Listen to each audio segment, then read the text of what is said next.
and welcome to Martlet Games. My name is Sarah, and I'm the storyteller for this historical Vampire the Masquerade 5th edition chronicle, London's Bleeding. A mature content warning applies for this episode and all the rest. There will be themes and descriptions of violence, loss of character agency, gaslighting, body horror, and more. The table has discussed their lines and veils and uses the yellow and red card safety system during play. Take care of yourself above all. If you become uncomfortable or triggered, don't hesitate to take a break or step away entirely. We'll be waiting for you with open arms should you decide to return. Let's introduce the players now, with an additional question this time. How does your character feel tonight, getting ready to go to Elysium in one of the most important Camarilla domains in the world? Starting, as always, with Walter. My name is Ben. I'll be playing Walter Price, the gangrel. This will be Walter's first Elysium. He's not sure how to act, but he is very intrigued by the goings-on of the previous meetings, so he's really there to kind of to get an idea of what's actually going on, which way the wind is blowing. Hi, Patrick Gill. Tonight I am playing Rafe Williams, the Toreador, and Rafe, this is not his first Elysium, but he's approaching this tonight with a certain steel reserved to him. There's important discussions that need to take place, and he's doing everything he can to maintain his focus. Hi everyone, I'm Samantha McLarty and I am playing Lillian Crawford, the Ventru, and it's just Elysium. Better to get it over with. Hey everybody, I'm Steve, and I'll be playing Tommy the Malkavian, and Tommy is calm.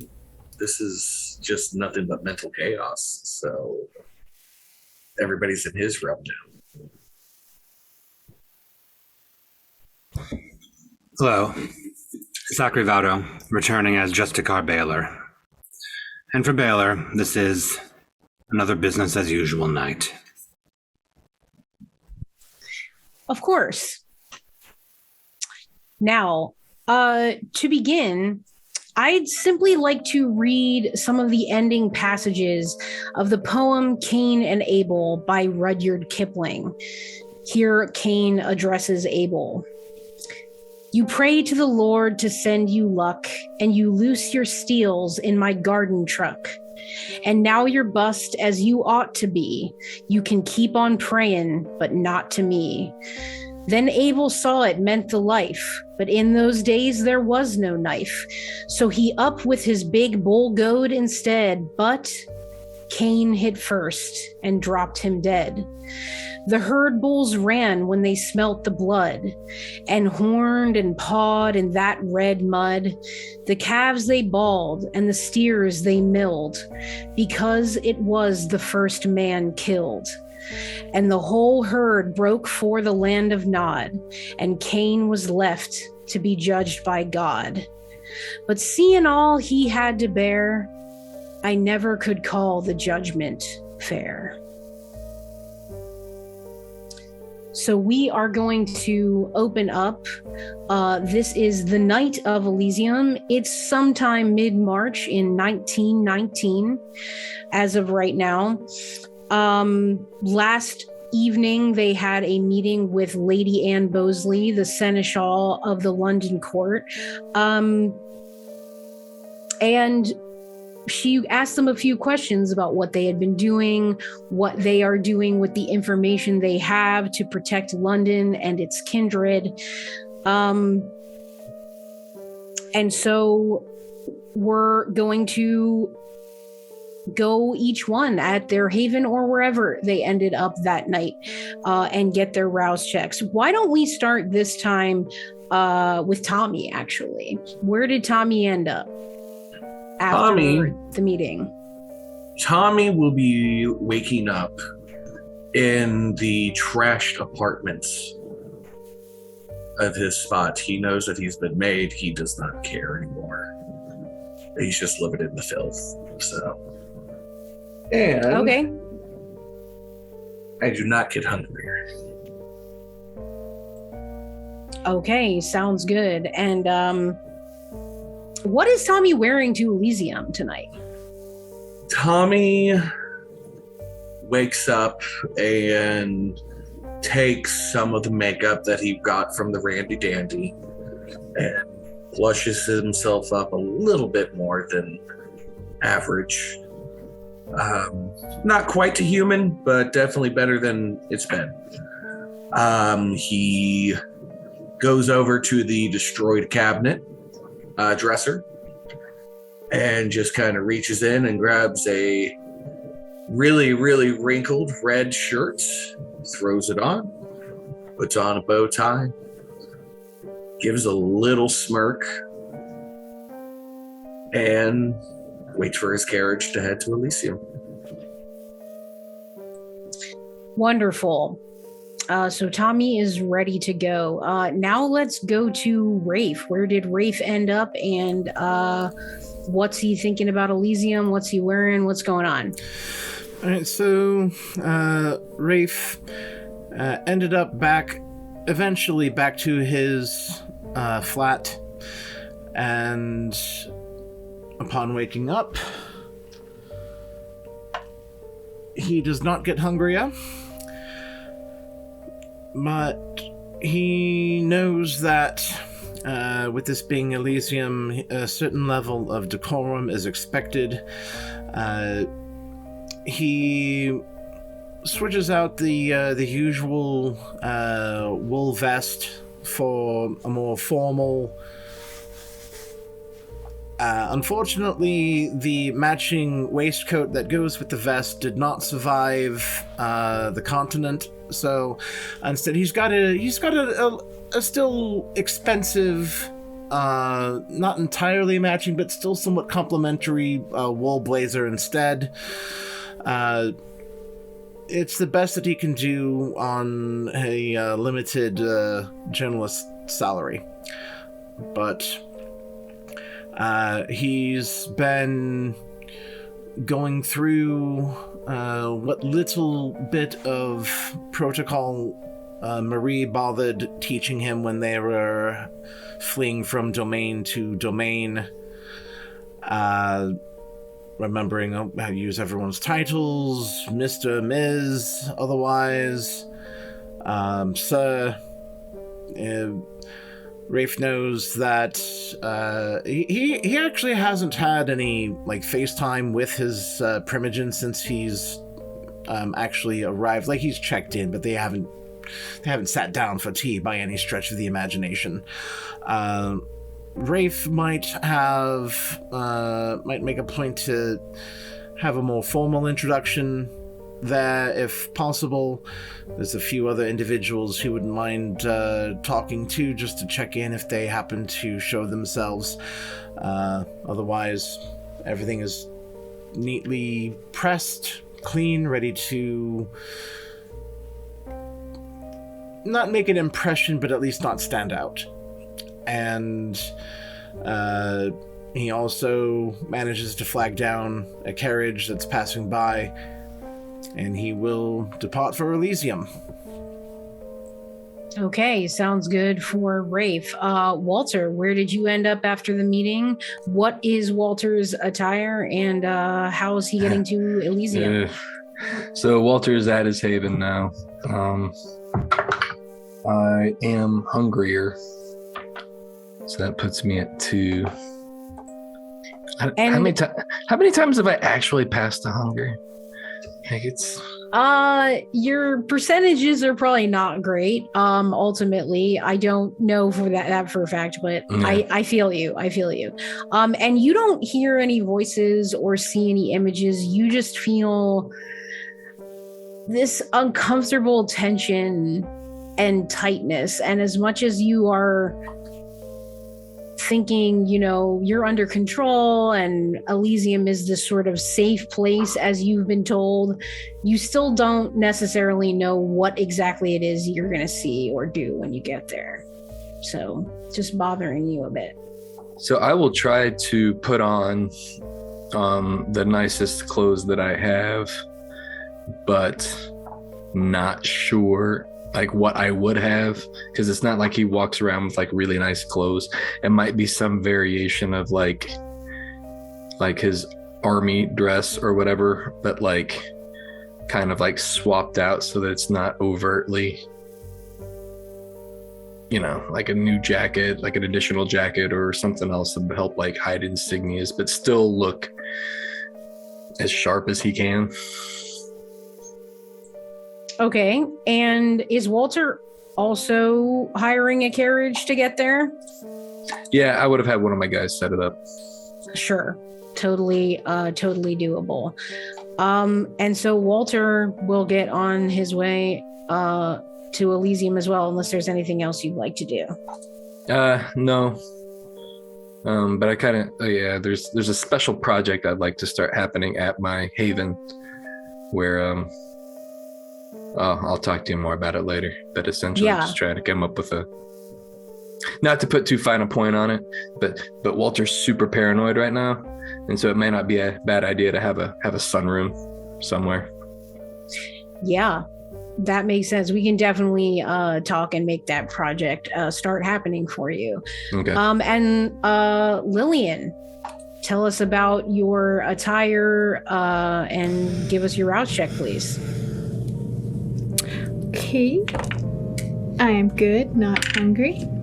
And it's Elysium. She's not intending on going all out, but she will dress a bit more formal than her typical fashions. So Ventru being Ventru, you've got gold, of course. And she always wears her pearls, so pearls are just a thing. But she does do her hair. Her hair's different tonight, and she'll kind of embellish it with a little pinned barrette that has a diamond and a feather in it, and so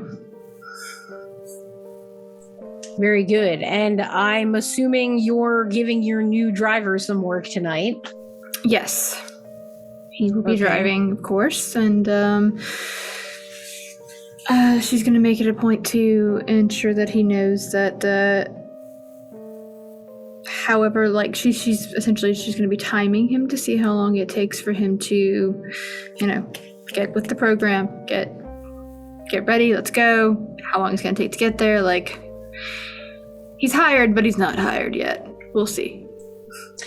And your new driver, his name is Douglas, and he's a pretty young guy, where your other driver was maybe in his mid 40s or so. This is a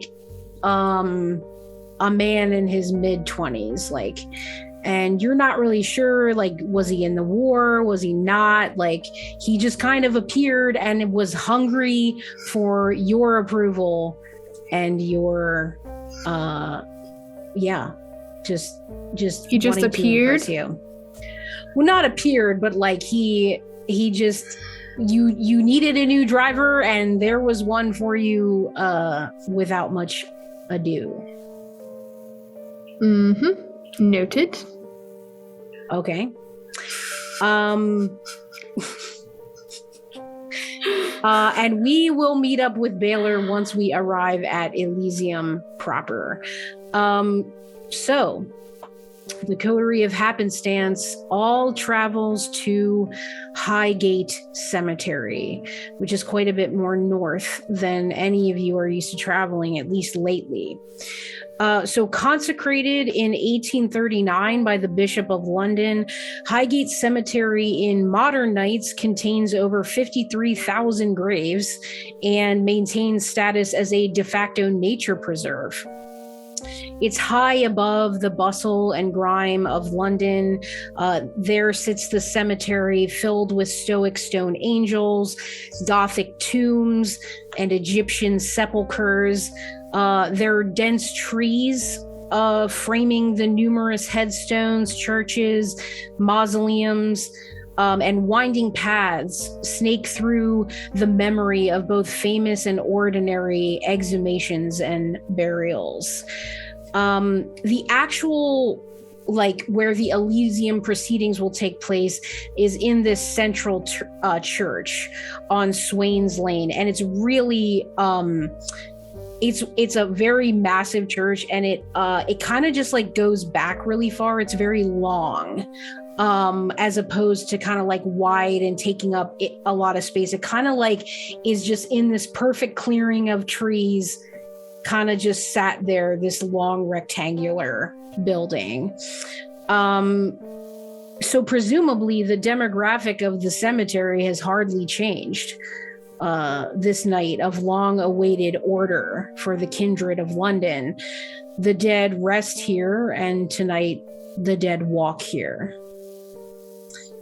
So all of you, your drivers would basically come up or down Swain's Lane, and they would go into this offshoot where the church is, and they would be pretty much just setting you outside the church, like right outside the building.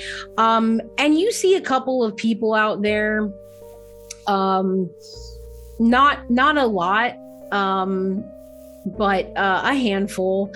And so we'll say, just because of its status as like a formal event, all of you are going to arrive at a similar time. So yeah, all of you are basically loosed from your transports and outside of the church. You can feel free to have a bit of chat if you'd like before you go in. I think Rafe, upon spotting Walter, he'd probably go over and strike up a conversation. Good evening, lad. How's it going? Rafe? So, what can I expect inside, honestly? Rafe kind of looks up and down to make sure there's not too many people listening. All right, so imagine Parliament meeting. Right. It's like that, but more of a, we'll say, a formal dinner party. Right. There's rules and expectations that we're expected to maintain. You didn't bring any weapons with you, did you? No. Okay. Of course not. All right, that's rule 1. No violence. Right? No violence, and don't use any of your powers here. That's, at least, from my understanding, at least don't use anything that is blatantly obvious that you're using. I'm sure everyone else can get away with stuff that's not so blatant, but just be on the safe side. Try not to use it if you don't have to. There's going to be a lot of pomp and circumstance here, especially considering who's all expected to be here. Right. All right, thank you. Now, typically in these sorts of, we'll say, more formal structured Elysiums, it's usually a good idea to try to find your clan and sit with them. My personal advice, don't speak unless you're spoken to. That was sort of the plan. I was trying to get, again, looking around, trying to get a feel for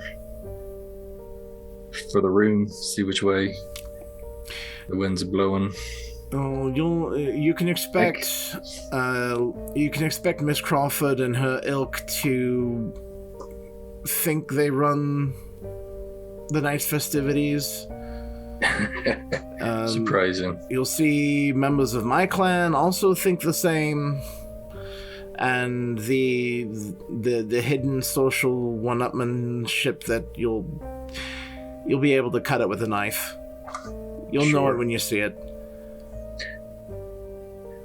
This is. I will feign to be impressed. You do your fighting in the streets. This is where Lillian and her ilk do their fighting. Right. So just remember that. This is a game of politics, and there's social status can be gained, lost in these types of gatherings. So just be mindful, watch your step, be careful who you talk to. If you know someone's title, like, for example, Sheriff Parr,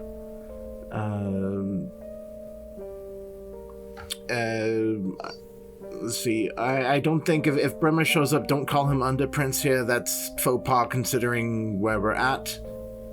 Just call him Mr. Bremer. Otherwise, it's Mr., Ms., Sir, Madam, Mum. Gotcha. All right. All important, if you know their title, use it, and you will be corrected very publicly if you don't. Fair enough, I suppose. Just keep an eye on Lillian and watch how she does things.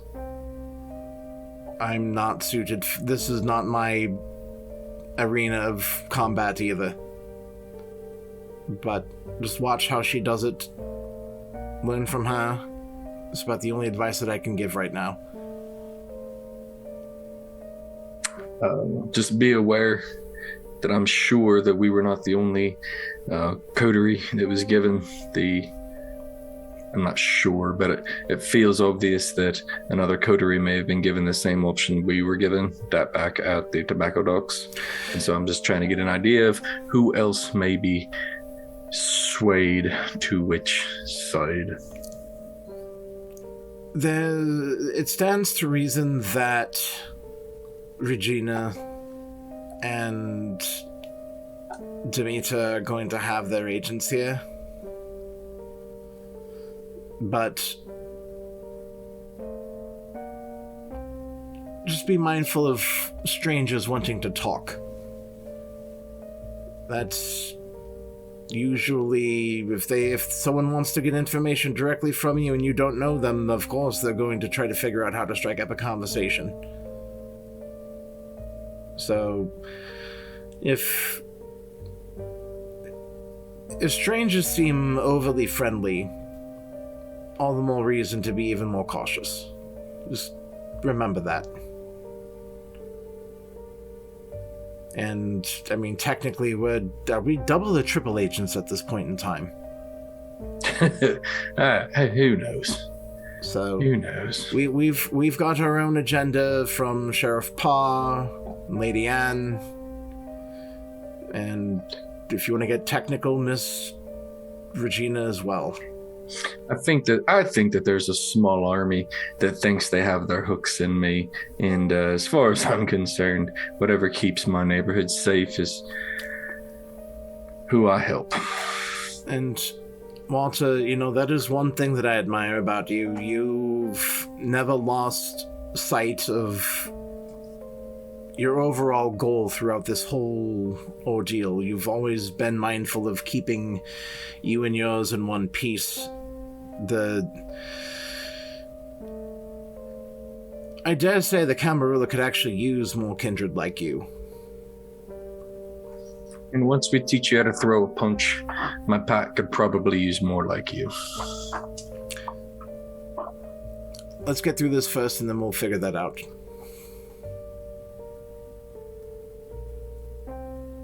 And you do, all of you actually see at the main doors of or actually a side door of the church that you can see pretty easily. There's no trees in this little clearing, so the church is like highly visible from all angles, basically, as well as from the street. You see a woman outside, and she's kind of like waving to all of you and like gesturing for you to Looks like the festivities are officially underway. Mr. Price, shall we? Yes, sir. And if Rafe happens to pass by Tommy, he'll at least give him a nod. Lillian will... Yeah, we'll worry about Lillian inside the building. Listen, I've been around her type. It's okay if she pretends not to recognize me. Yeah. So are all of you approaching this woman that's gesturing at you? Yeah. Walking casual, probably erring on the side of awkward, but yeah. Okay. All right, so all of you are basically approaching in, I imagine, just a little cluster. If none of you are making an attempt to go at a different time.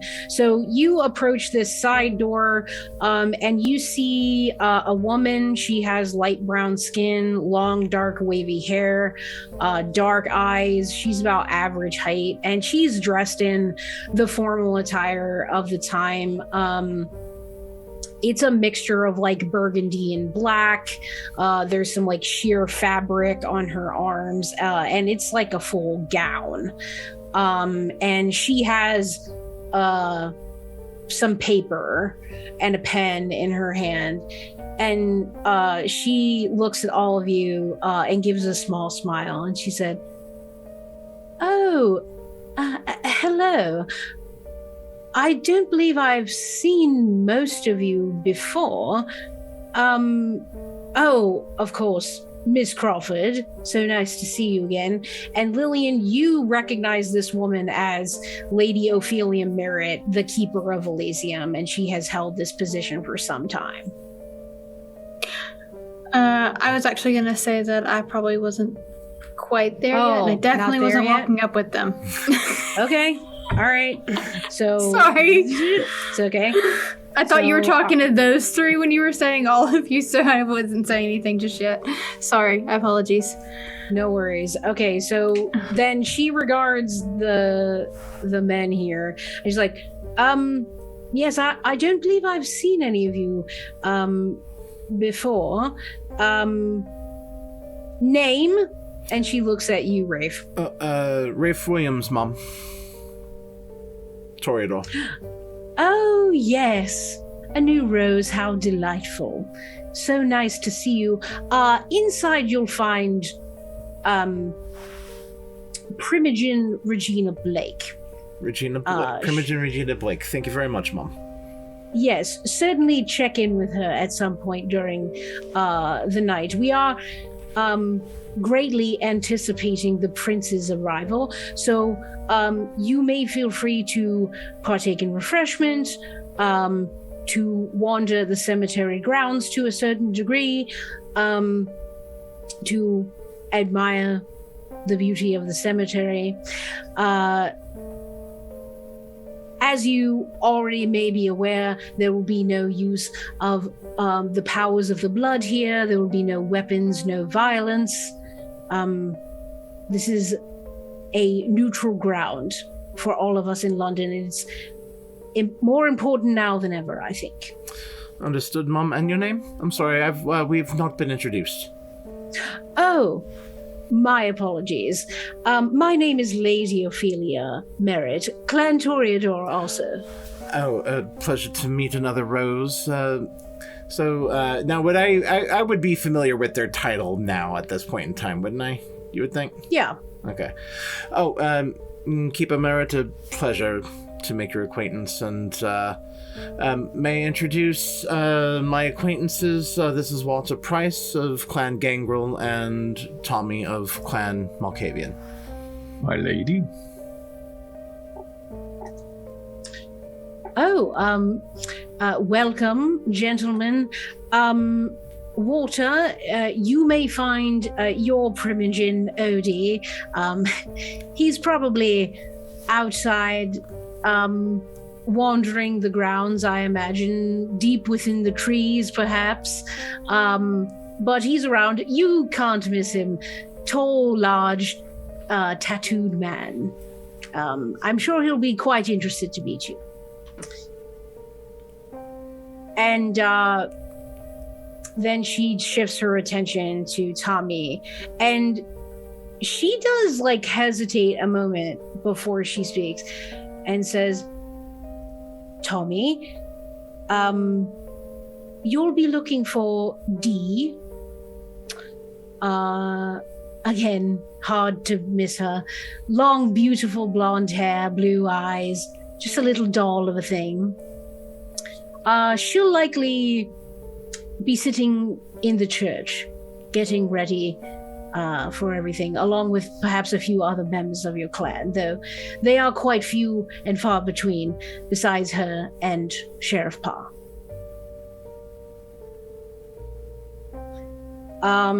So she kind of opens this wooden side door and sort of gestures inside. And as soon as you're looking inside, you see Lady Anne. She is dressed in a very tight floor-length gown, but she almost seems less accessorized than usual. There's not as much jewelry. Her hair is very severely pulled back, and she looks, she's doing a lot of things there. So she's speaking to Regina Blake, actually, the Toreador, and you can't really tell what they're discussing, but they are inside. So Lillian, how are you making your entrance? As soon as I get dropped off, I will exit the car, and I am just head up, eyes forward, and just making my way straight to Lady Ophelia. Of course, my eyes are I will kind of scan a little bit just to make sure that I'm not seeing anybody that I need to say anything to. If I don't have to say anything to anybody yet, I'll just go straight in.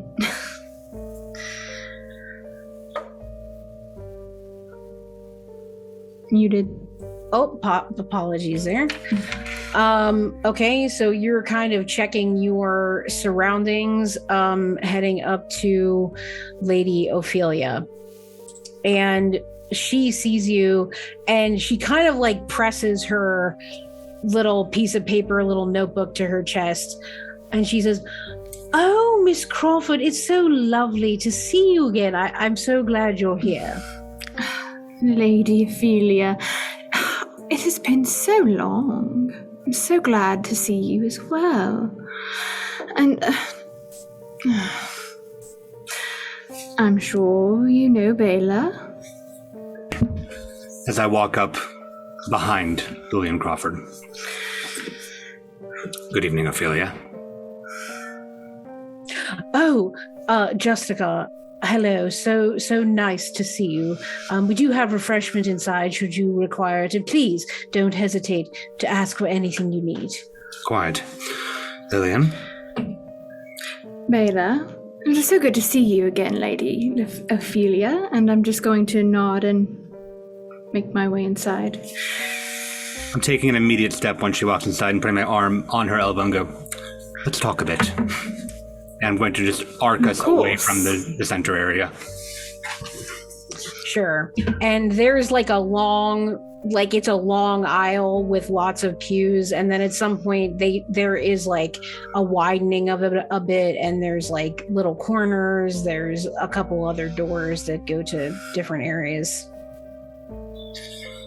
And just walking through the rows and taking in the trees, the mausoleums and whatnot. How are things? It's been quite some time since we've encountered each other. Could be better, could be worse, if I'm going to be honest. And I like to pride myself. I will cut him off before he can finish. And I like to pride myself on being probably the most honest Ventru here. Most honest? More or less. Admirable goal. Must have some. Oh, your honesty has been serving you well. I've heard a bit about the information you relayed to Lady Anne the other night. Of course. It Seems that Miss Bollingsworth is stepping a bit out of line. A bit. Though I believe she is, she perceives herself to be more of a threat than she probably is. And what do you intend to do about it? Do what I do best, find out more information and the weaknesses, of course, and then take them away. And that's all. What else would you have me do?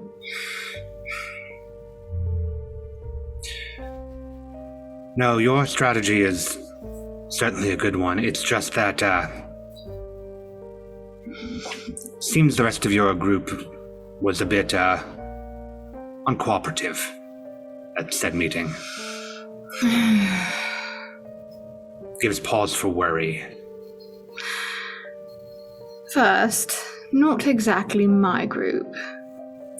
At least not by choice. Oh, do you not affiliate with them anymore? No, apparently I have no choice but to be. But we use the resources we have, do we not? And whose group is it? Rafe? They are their own. No, Lillian. You know how this goes. Somebody runs the show. And frankly, I don't think it's any of those three. For now, I run what needs to be ran, but once this whole ordeal is finished, I have no need to continue. But in the meantime, as you said, it is yours, and you are running the show. And your show is not being cooperative. Rafe is cooperative. Tommy's a good dog, does what he needs to do when I tell him to do it, if I have the right leverage, of course. And Mr. Price will do whatever is necessary to keep his tribe protected. Yes, so I've heard. As I said, it gives pause for worry when you are very forthcoming, but everybody else seems, disappointing. They don't trust any of you. Do you blame them? They don't know you. I know you, and I don't trust half of you. They don't have to. They will fall in line, Baylor. Do not worry about that. They're all soldiers in one manner or another. They'll do what they're told. I had hoped to see you around helping set up for Elysium. This is a Venture Princess, after all.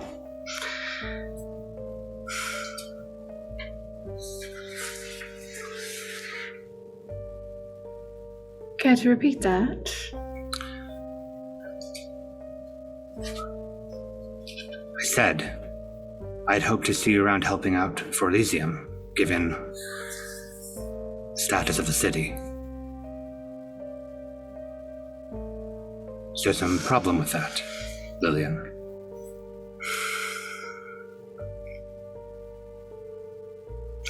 Apologies, Bela. I must have misheard you the first time.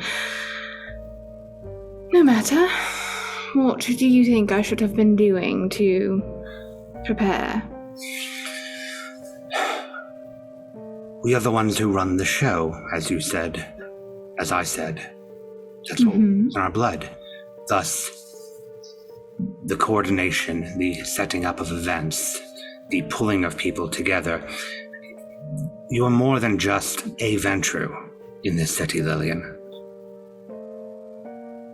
I know that you're very fixated on your name, but don't forget your clan in the process. Honestly, Bela, with all of the current going-ons in this city, I might have had my hands a bit tied a bit, trying to manage that, and as you said, my group being not so cooperative, having that on top of all that, having to find a new driver as well. So many things, so little time.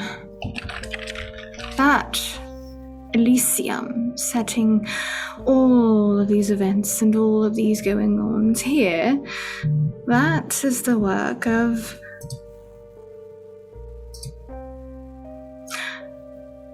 don't want to say necessarily lesser Ventru, but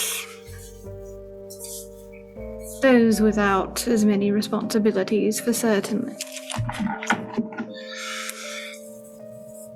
I want to let you in on a bit of a secret, Lillian. In the eyes of the prince, you are lesser. Everybody below him is. It thus becomes the entire clan's responsibility. And just because you forgot to aid, doesn't mean you shouldn't. I understand you've had your hands full, in particular, keeping your associates in line. The Malkavian in particular. But still.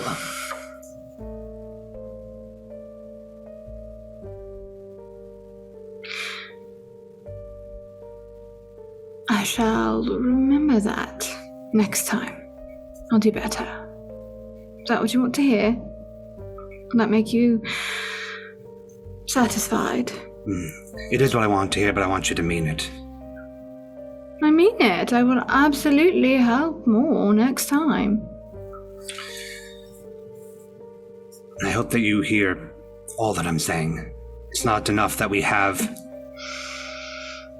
betrayals happening about the city. We still have gargoyles flying about London.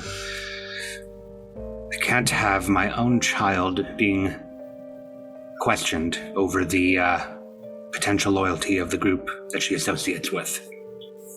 There's only so far that I can protect you.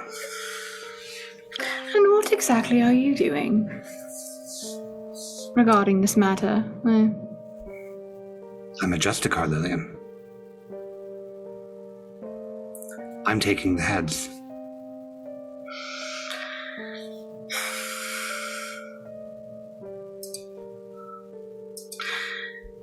Fair point.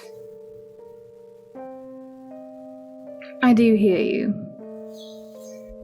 Doesn't mean I can't have my own bit of fun making you irritated.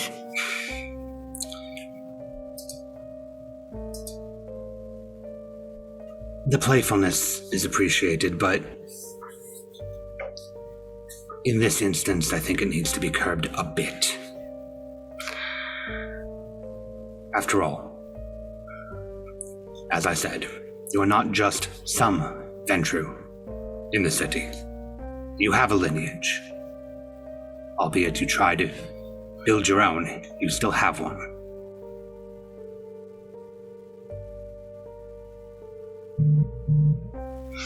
And there are those that expect certain things out of such.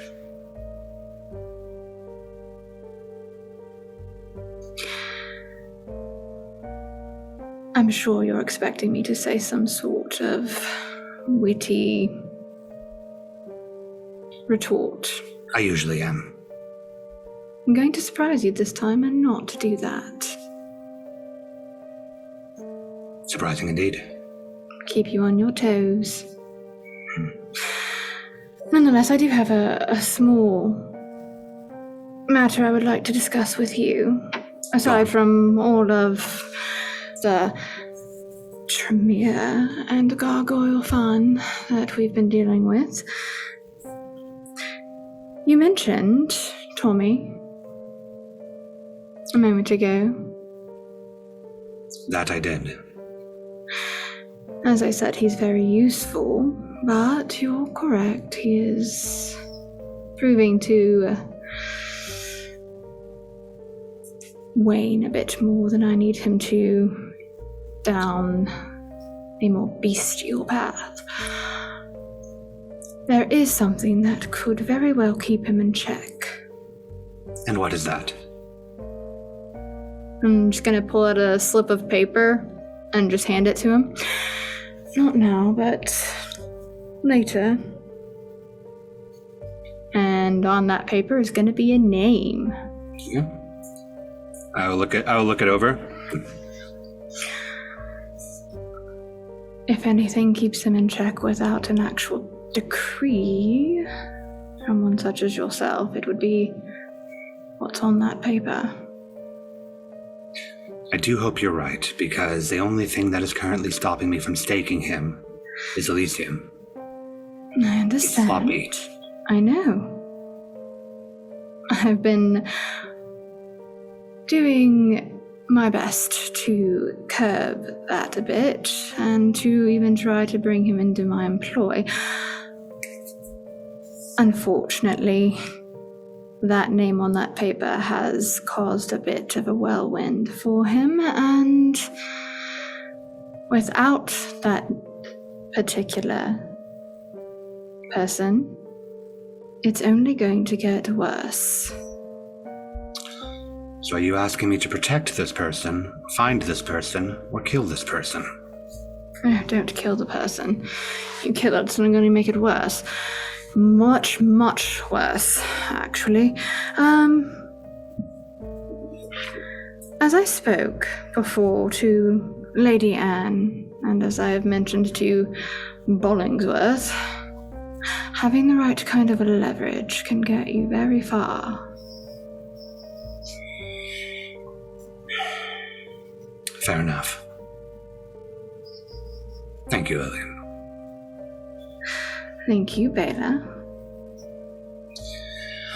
I have other business to attend to here, so please go enjoy yourself. And nod and... Promising to be a spectacle of a night. Indeed. Take care. I'm sure I'll see you sooner rather than later. One can only hope. And I'm going to turn and walk away. I will pocket this paper and, for a bit, walk towards my retainers to discuss this with them.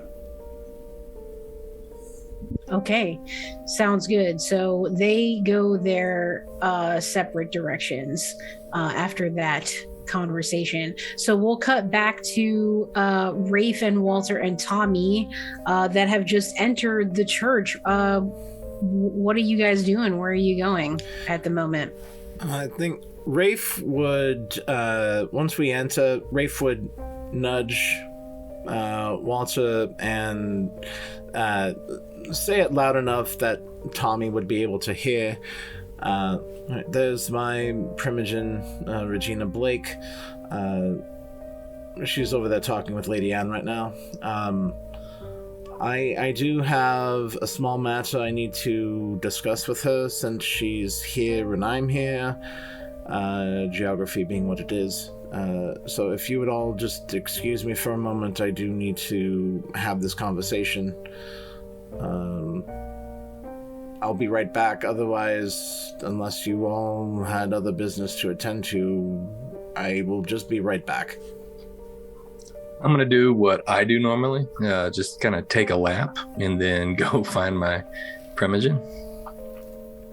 Just to be clear, when you say take a lap, are you walking around inside of the church, or are you stepping outside and like walking down some of the paths to the graves, or where exactly do you? Yeah, I mean, it's really just kind of getting a feel for it, like trying to feel the space of the church, not necessarily inserting myself into any conversation or anything that's going on, but just kind of it sounds ridiculous, but taking a look at exits, taking a look at doors, trying to see who's around, who looks important, who doesn't, trying to get a general feel for like who's laughing, who's super dour. And then after I do that, I would go outside and just kind of not really wander, but again, taking a look at everything. Okay, cool. So Walter, then, because you're actively like looking for exits, seeing like the demeanor of different kindred that are there, you should please roll me wits and investigation, please. Of course. Yeah, and actually we're gonna come back, so I'm gonna wait for your result on your roll there, but go ahead and do that, and we're gonna go to Rafe here. Okay. Go ahead. That's it. Rafe knows how to make himself stand out to have a conversation with somebody but not interfere. He's standing respectfully within her line of sight but not present and hovering in the conversation, and he does make eye contact with Primogen Blake just as a little hey, I'm here, but he will wait for her and Lady Anne to finish their conversation before trying to politely introduce himself to Primogen Blake. Right. So, Lady Anne, you kind of like, as you approach, like you hear the end of the conversation between Anne and Regina Blake, the Primogen, and Lady Anne she's almost fretting. She's keeping it together, but she's almost like, and she's like looking at a couple of pieces of paper, and she's like, I ordered these bull statues to punctuate the different pews of the church, but of course they didn't arrive on time, and now I'm left with none of the iconography that I would have preferred for this night. I mean, I'm sure it doesn't matter. It's trivial, but I'm just trying to do whatever I can. And Regina Blake is just kind of, she's nodding. And as you kind of look at her, so she's kind of a petite, slender woman. She has blonde hair that kind of like falls in that sort of messy but also coiffed way around her face. She has this thin nose and these striking blue eyes. And she's wearing a navy blue gown with this kind of lace front at the top, same floor-length gown as some of the other ladies, same style. And she's just sort of smiling and nodding, and she's like, yes, it's a shame. I do wish at one point we could get away from the cemetery and go to like one of the many beautiful artistic establishments in the city. There are so many, yet we constantly choose this realm of the dead. It's morbid even for us. It's not exactly a festive atmosphere, is it? And Lady Anne sort of like kind of like squares up, and she's like, this is the way and where it's always been, and it will continue to be such until I'm told otherwise. Primogen Blake. And Regina Blake gives kind of a icy nod, and Lady Anne goes to another area of the church, off on who knows what mission. So Primogen Blake then turns toward you, and she gives you like a very slow up and down, and she's like, now, do I know you? No, Mum. I'm Rafe Williams. I'm recently returned from the continent. I've not had the pleasure of the formal introduction as of right now, but I'm remedying that situation right now, Mum. Of course, Primogen Blake. Pleasure to make your acquaintance, and pleasure to add to the Rose Garden here in London. Yes, it is so nice to have another in our unique garden. And who is your sire? Marie Ole, Mum. Oh my. I haven't heard her name in quite some time. He is looking around. She was in town not too long ago, Mum. As far as I know, she's left, but we did not part on good terms. Yes, I mean, I of course that's most unfortunate, but perhaps ultimately for the best, considering the court.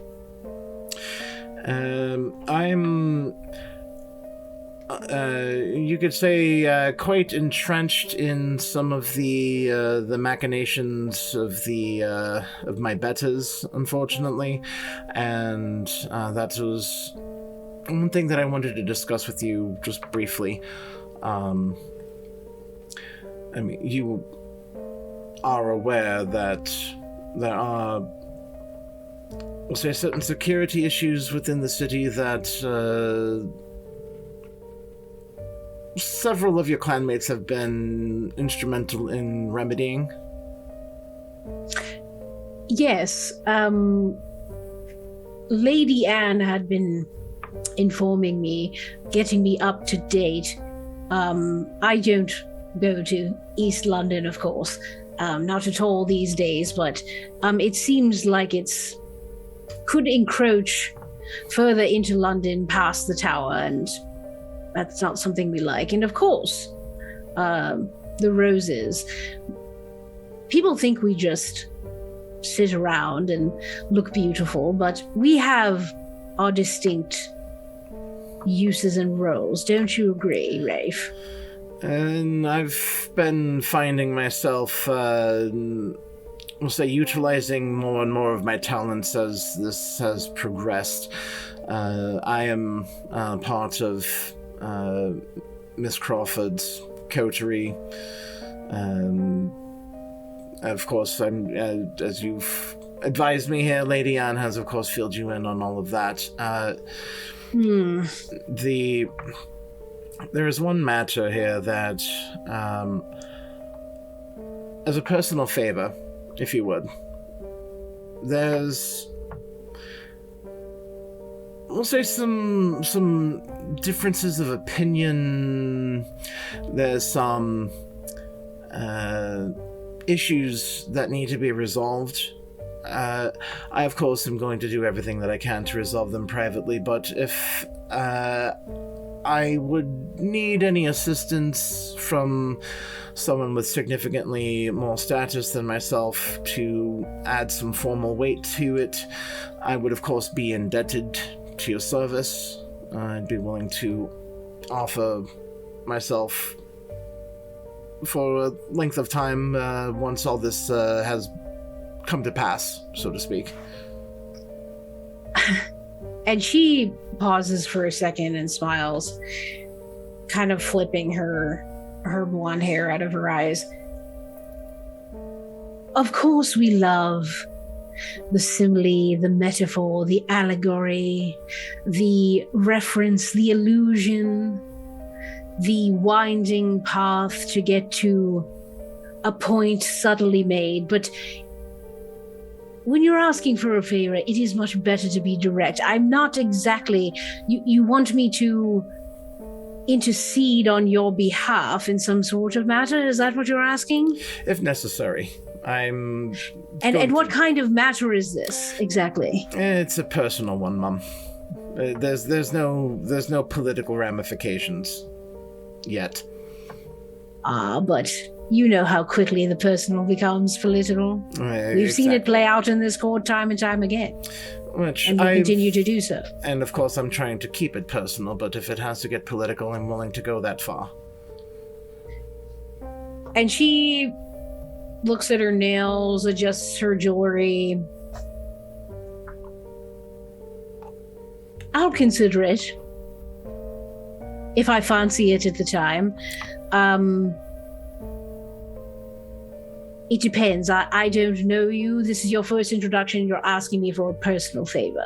So I almost did. Your boldness is almost... it has its own tragic sort of beauty in a way. He actually smirks a little bit at that. And he proceeds to give her his list of pen names that he's been writing under. Okay. You can check my repertoire. This is these contributions to protecting the masquerade that I've made sure have helped keep the situation under control. And you can, of course, check the archives for my mortal work if that's if you're requiring any sort of bona fides as far as my talents, Mum. Yes, I do vaguely recall seeing one of these names in the papers. And if you are serving a purpose of protecting the masquerade in the city, especially with all that has been transpiring, then of course that is valued among all kindred here in London. So I will take that into account, and I will be looking through these references, of course.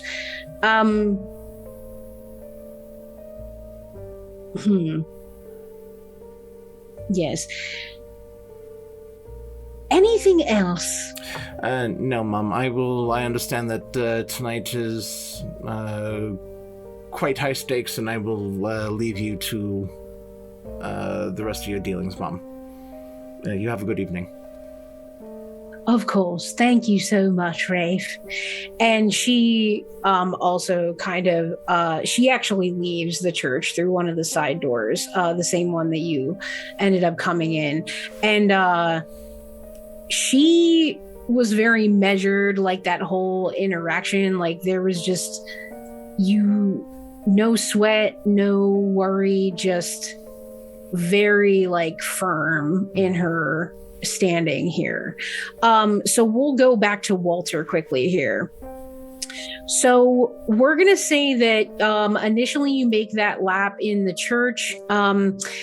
Besides Lady Anne and Primogen Blake, besides a couple of like servants like milling around doing sort of mundane things, you don't really see anyone else in there at this particular time. But once you leave the church and like you take a pathway which leads you to all of these like creative graves and mausoleums, like you're surprised they're not just like regular headstones and like the angels that you've seen, but like there are intricate carvings of like dogs, like other animals, like other figures, just all kinds of like sculptures on these graves, and it's kind of unlike anything you've seen before. The vibe, the atmosphere, as you're walking by kindred that are just conversing and having their little flutes full of blood and whatnot. You do pick up a couple of things. The atmosphere is not really relaxed. Like it's not necessarily tense, but it's not like, I don't know, maybe Walter, you expected people to maybe let their guard down a little bit because they're surrounded by kindred. They don't have to worry about mortals like seeing their doings or overhearing them, or law enforcement. Like all that stuff is taken care of. So maybe you expected them to be slightly more relaxed, but they're really not. Like there are not that many people having like spirited discussions. Like it's a lot of like quiet conversations here and there, but you do pick up one piece of information as you make these rounds outside the church.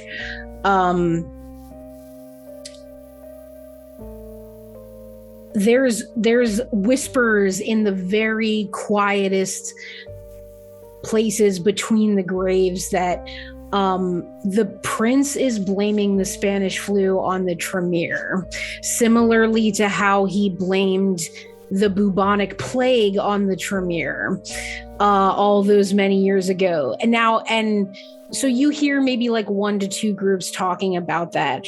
And then kind of the addendum onto that is that he's just returning from one of these long bouts of absences that he has so he can play shadow general and start another war among the mortals for his own agenda. So you do pick up those things that you hear within like 1-2 groups that are around outside. Got it.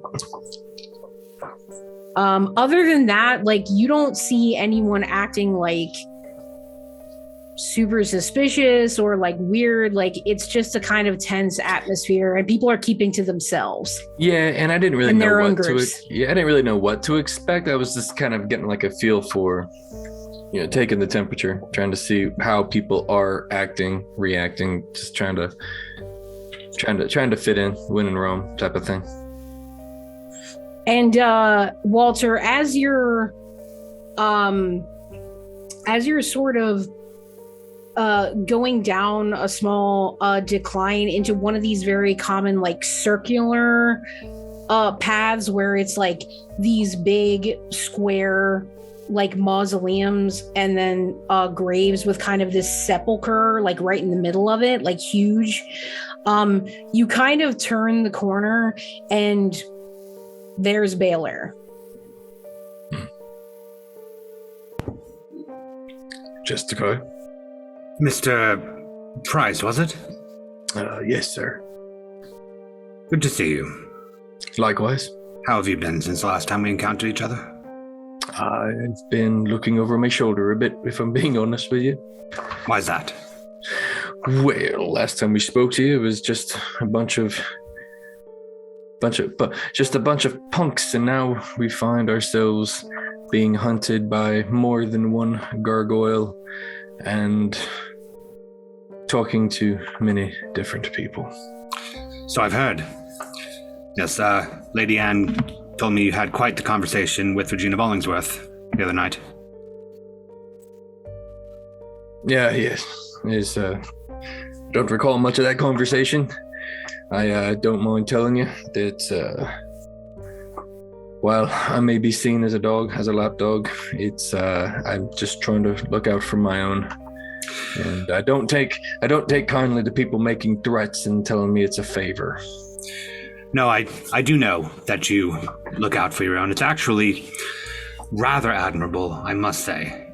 And I mean that in full honesty, none of the usual pomp and circumstance. It's a thing of pride for the clan, isn't it, Gangrel?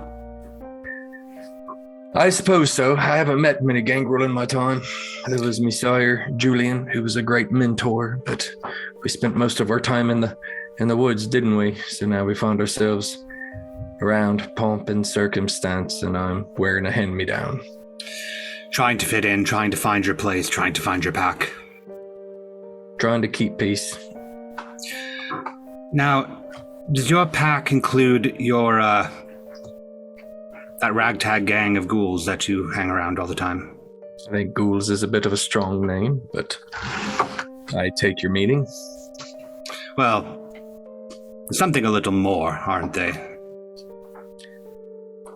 I'm not sure. They are a bunch. They are a big. What am I trying to say? They are a loyal and effective group of lads and lasses. I hear you may have been assisting in that loyalty, though. We do. No. Your methods are not exactly smiled upon. I expect not. But it's important that we share our strength so that we may gain the strength of others, is it not? While I agree, be careful it doesn't look a bit too much like other rituals. May cause people to get the wrong idea. And I tell you this because you affiliate with Lillian, as a friendly warning. I see. Behind the eyes, Walter doesn't know, but yeah. But you are right, nevertheless, about loyalty. It's something that I feel like both of our clans value highly, regardless of the means in which we find it. I agree. And look, what am I trying to say? Yeah, I agree. Loyalty is one of the greatest traits someone can have, and it can be earned. How loyal do you feel to your coterie? My coterie? Lillian, Rafe, Tommy. Well, we've been through quite the gutter, haven't we? To say the least, from what I've heard. Each one of them has been, well, most of them have been kind to me. Good to me. Most of them. Most of them. And the ones that haven't? I still extend the grace. Admirable. We didn't speak too terribly much last we met, but I have to say, from what I have been able to tell you,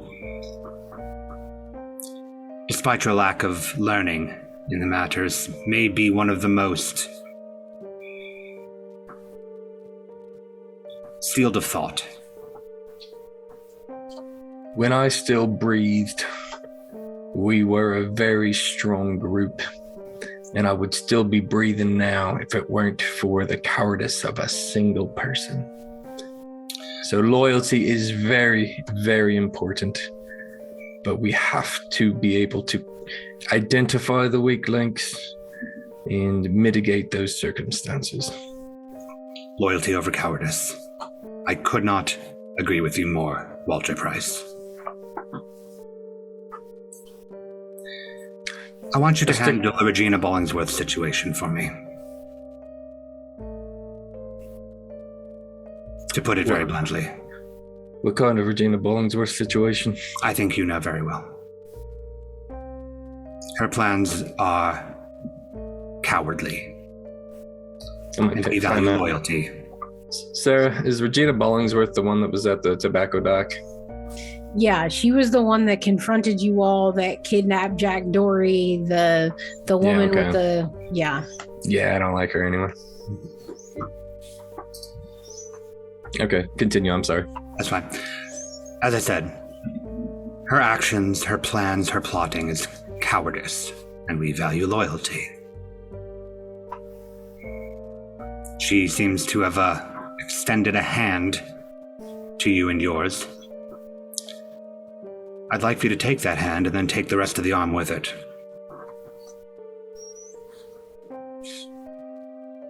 What is she doing now? How deep is she into my neighborhood? Storyteller, do I know the answer to this? how deep is Regina into your neighborhood? Yeah, what's she doing? Like, is she causing me a big problem right now? I mean, she did kidnap one of the members of your tribe, so that's a problem. Yeah, but I Jack think. was a kind of a weird situation anyway. I've gotten closer to Jack, but at the time it was just Jack. Okay. She's trying to kill your doctors off. That's true. She is in charge of that. You're right. So, okay, I got it. You eliminated the bloody fist threat for the most part. So the gang violence, like the standard mortal gang violence, is way down. Mhm. But you've only checked in with Harvey like once or twice throughout, like after the holidays. So Has it only been that few? Yeah, I'm trying. Yeah, okay. So he hadn't seen anything or like seen any medical professionals in danger since then, but you knew that like the gargoyles have been seeming like they're moving west. And that, I mean, you don't necessarily know like what all she's controlling in East London still.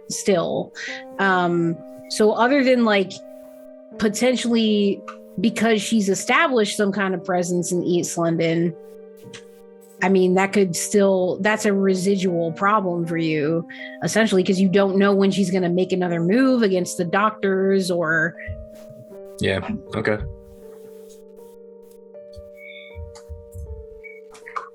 Mr. Baylor, I'm sure that at some point our objectives will cross, and I'm sure that X marks Regina.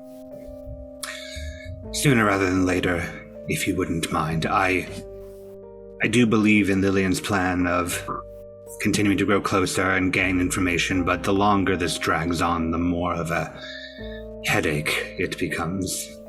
I don't like headaches. Do this. Keep the rest of your coterie in check. Make sure that the things aren't going too off the rails. I'm sure you understand my meaning. Yes, sir. I'm not one to throw boons around. I don't like the uncertainty of it, but speaking of trying to find your place, I could very easily see a hound position in you after this, should this succeed. You are very generous. I only ask that we see how this ends first. See we shall. Enjoy the night. You as well. I'll walk past Walter towards the church. Okay, so Baylor and Walter part ways after that interesting offer. Go ahead. So I hang around just for a second, minding my P's and Q's, take a look for any type of stragglers that may have been in the area during that conversation. Honestly, people give Baylor a pretty wide berth. Sure. They're not really, if he looks like he's going somewhere, people don't really like get in his way, and they kind of make it attempt to like move their conversations out. So it's kind of just you and him in this little circular area that's honestly pretty narrow. Okay. So you don't see anyone hanging around there. You typically don't want me to notice you. No. Well, I'm just in case I happen to catch the glance of an eavesdropper. Yeah, fair enough. You don't see any eavesdroppers. Okay, so we are going to cut to Tommy here. So, Tommy, you entered the church. What did you do after? Tommy just kind of looks around and decides that he's probably better off in the cemetery and walking around, and he doesn't have a like skip to a step, but he's definitely moving a little smoother than normal tonight. Okay. So you're walking around the cemetery similarly to Walter. You maybe take a path that kind of diverged from where he was. the further you wind in, the more the tree cover and the trees become more dense.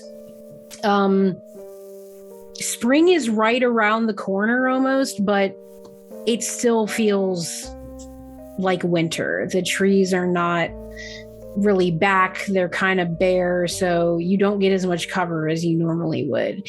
And you eventually come to like a small garden area that has a water feature in the middle, just a small one, but it's not currently running. And you see a petite woman with long blonde hair and blue eyes sitting on the edge of the fountain. And she's flanked by like kind of a shorter man, and then like a brown skinned woman with like short black hair. They're all not saying anything though. They're silent. Does the lady match the description of Permission D? Yes. I would like to search the web and try to ping her. Okay, so you want to access the cobweb to try to ping her. Well, to ping that group, I feel like maybe something's going on with our ability, and that's why we're not talking. So I'm trying it. I haven't been around a lot of Malkavians, so. No, besides Sheriff Parr.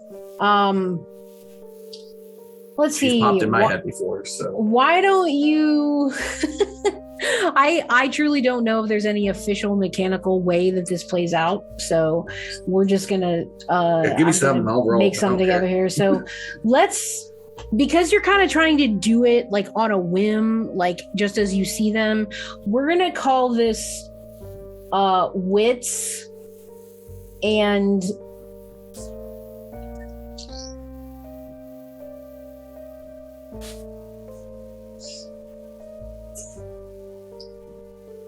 it's not exactly right, but it's the closest thing. So we'll call it wits and occult. Works for me.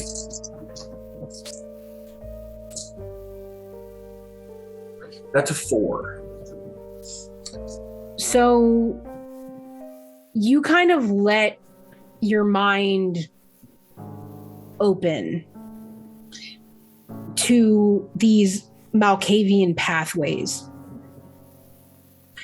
And it actually doesn't take you very long till you kind of visualize this very brightly glowing white orb and 2 smaller green orbs that are sort of like moving like a will-o'-the-wisp, like around this thing. And you hear a voice.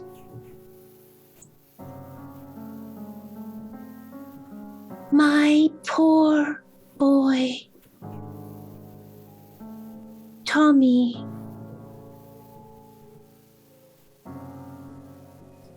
Are you here? Yeah, I'm here, Virgin.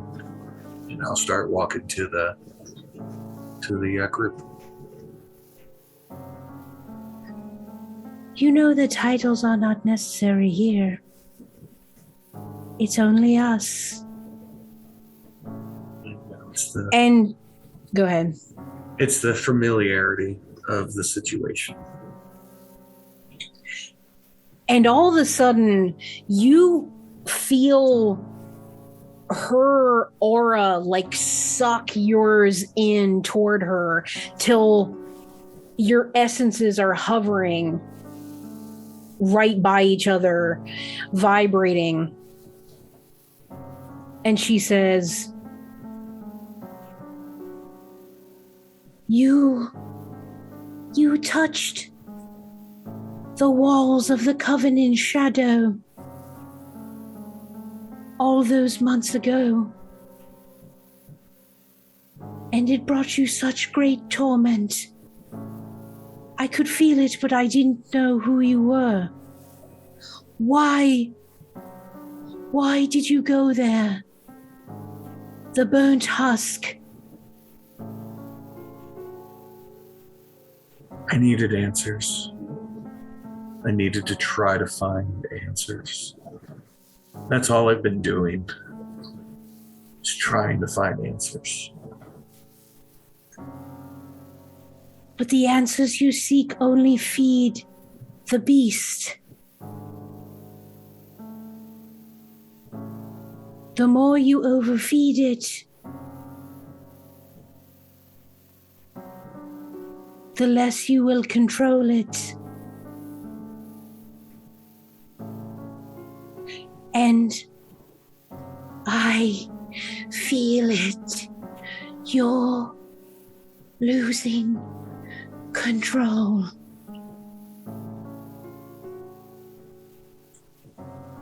I've been losing control for hundreds of years. We're just in a steeper decline.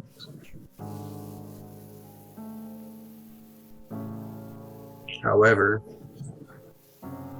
I feel a sense of purpose at this point in time. I have a feeling I haven't felt change before, and that was love to revenge. And I feel focused. I feel like I have a path. And I will be able to fulfill the promises I've made. And you see the two people beside her grab onto both of her arms, like kind of tightly. They don't say anything. And then you hear, there will be hell to pay when the bull returns.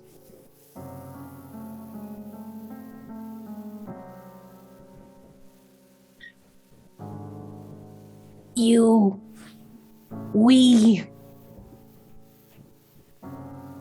have no conception of the madness that he will bring with him. No one is prepared, and the blood you have spilt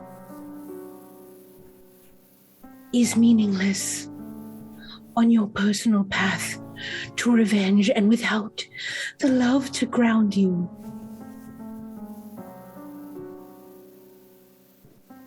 you will lose yourself. That is certain. You have a path, but where does it lead? To what depths?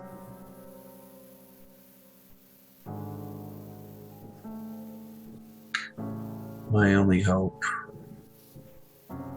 is to make it to finish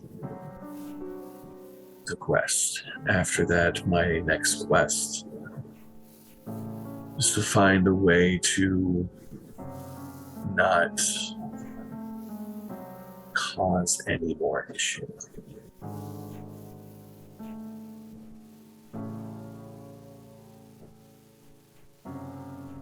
Then you must think carefully about how you will suppress the pain. And after that, you just hear peals of high-pitched laughter like bells in 360 around you, though they're not physically laughing. Their eyes look dead. Completely stone-faced, but your head is full of laughter. And it's at that point that the connection sort of is cut off at that point. And just as well, because all of you, no matter where you are, hear the church bells start to sound at the main church, where Elysium is officially gathering. And it's at this point that we'll take a short break. Thank you all for joining us thus far. Please go ahead, get a snack, get a drink, take a stretch, and we will be back with more London's Bleeding. See you in a sec. Welcome back to Martlet Games and London's Bleeding, our Vampire the Masquerade 5th edition chronicle. The Coterie and Justicar Baylor, among all the other kindred of London, have gathered for Elysium at Highgate Cemetery. We've just heard the church bells, which presumably means that it's time to call the official Elysium business to order, and the appearance of the long-awaited Prince Mithras.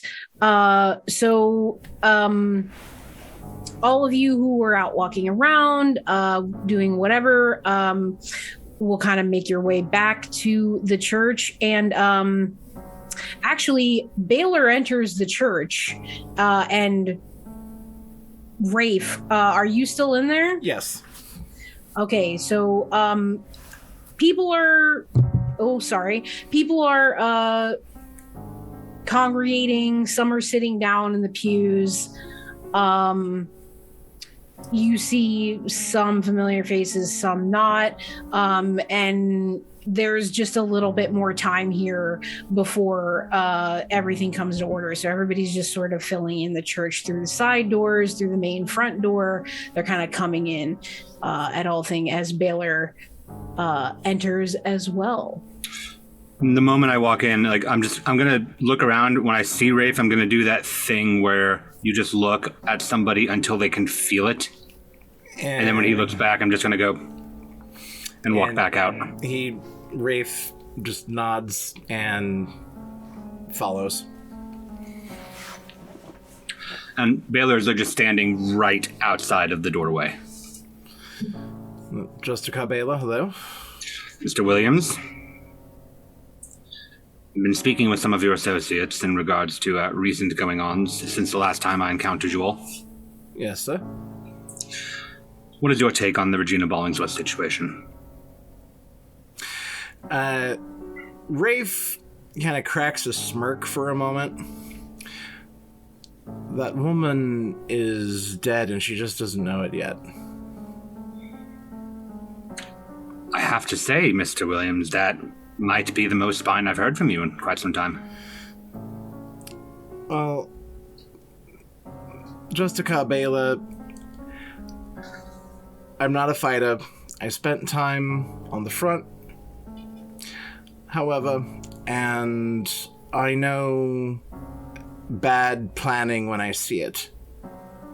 Her complete fixation on trying to get back at Prince Mithras for whatever slight may or may not have happened. Her insanity has blinded her to the reality of the situation, and if we don't directly end her existence, someone else will. It's just a matter of when. So you're not a fighter, you're a strategist. I wouldn't even go that far. I'm more damage control, if you even want to go that far. I contribute where I can, but that's... Contribute to the damage or contribute to the control? Depends on the circumstances, unfortunately. Seems to be, because if you consider yourself damage control, I'd say more of the former and less of the latter in the case of your group. I'm not going to argue that fact whatsoever, sir. What is it you want, son?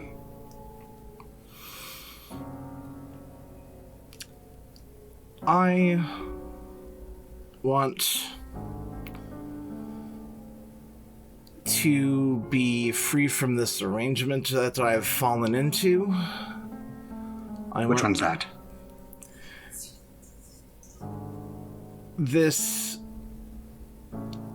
coterie is not what I would consider to be a ideal working relationship, and as soon as my obligations are done here, I intend on giving Miss Crawford and Mr. Price and Tommy as wide a berth as possible. Now, do you really think that she's going to just let you go? Is the question. I know she's not going to voluntarily let me go.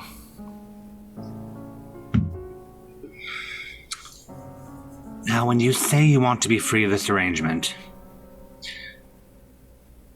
is that with Margaret or with Bess? Oh, Margaret.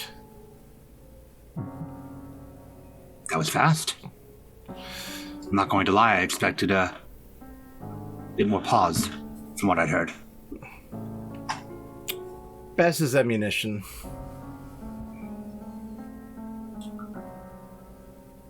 You have grown more of a spine. I've grown tired of this arrangement, Justica Bela.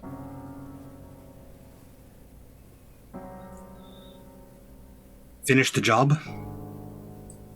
Keep Lillian from getting herself killed by being too close to the fire.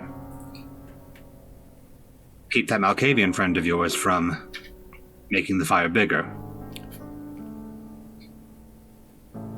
If you want, I still have some properties in Barbados and Nova Scotia.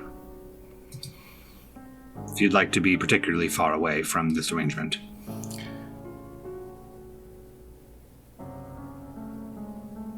I will take that into consideration, Justica Bela. I'm going to try to do this under my own terms first. I can respect that. And as far as keeping your child out of danger, that's why she has us. We're the cannon fodder. We're the ones jumping out of the trenches while the other side opens up the machine guns. Don't worry. I know, and as surprising as this may be to hear from one of my clan, value yourself a little more than that. I do. My talents are not suited for this particular situation, however.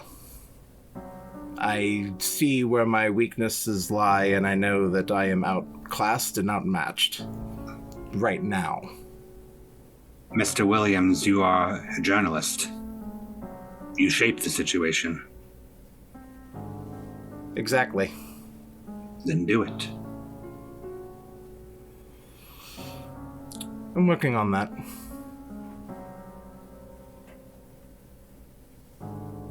Very well. And I'll step away from him so he can walk back inside. At which point I will walk up and I'll just take standing position next to Lillian as we await. Gonna look over at Baylor and just...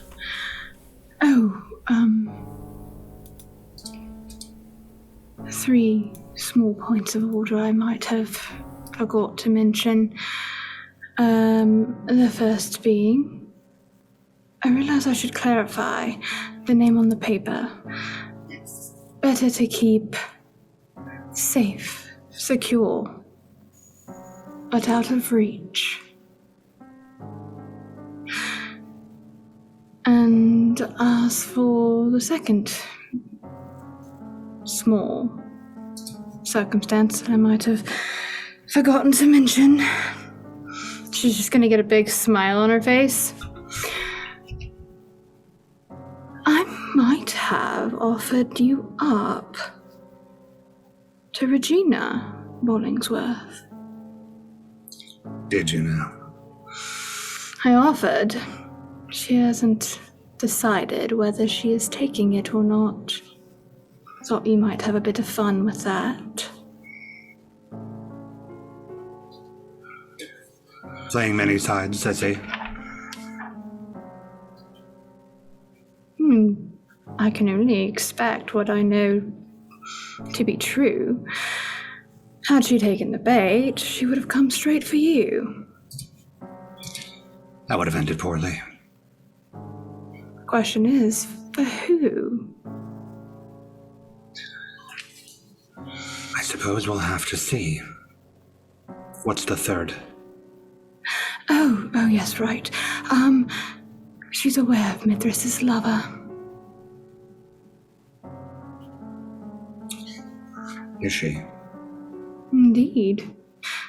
Oh no, I didn't give her that information. She already had it. I can tell because you're not supposed to be aware of that either. Which stands the point. Where did she get it? That, dear Lillian, is the question. Indeed. And since Lillian is standing right next to Baylor, you can see that that same vein pulse that he had when he was throwing that guy around at your last meeting is starting up. But he's holding it together significantly better. Now you see why I mentioned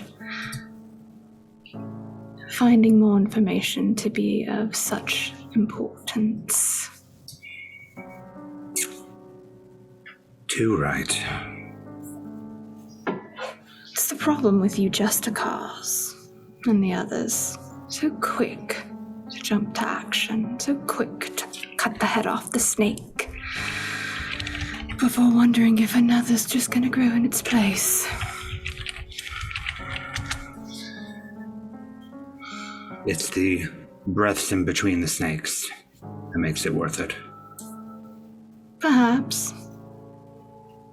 But if you find the heart, maybe you won't have to worry for the breath.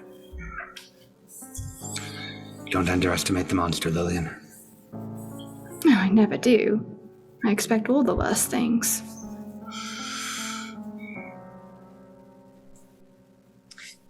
And most people have their seats or their places where they're going to be posting up as things get started here. I do want to get kind of a location information here. So, Rafe, where are you sitting down? Rafe would have migrated to where most of the Toreador had congregated, staying out along the fringe. Though he knows his place in the garden. He's still growing, so he's not in the mix, so to speak. Okay. Walter, what about you? Generally the same, staying within, I don't know, yeah. Wherever there might be other gangrel,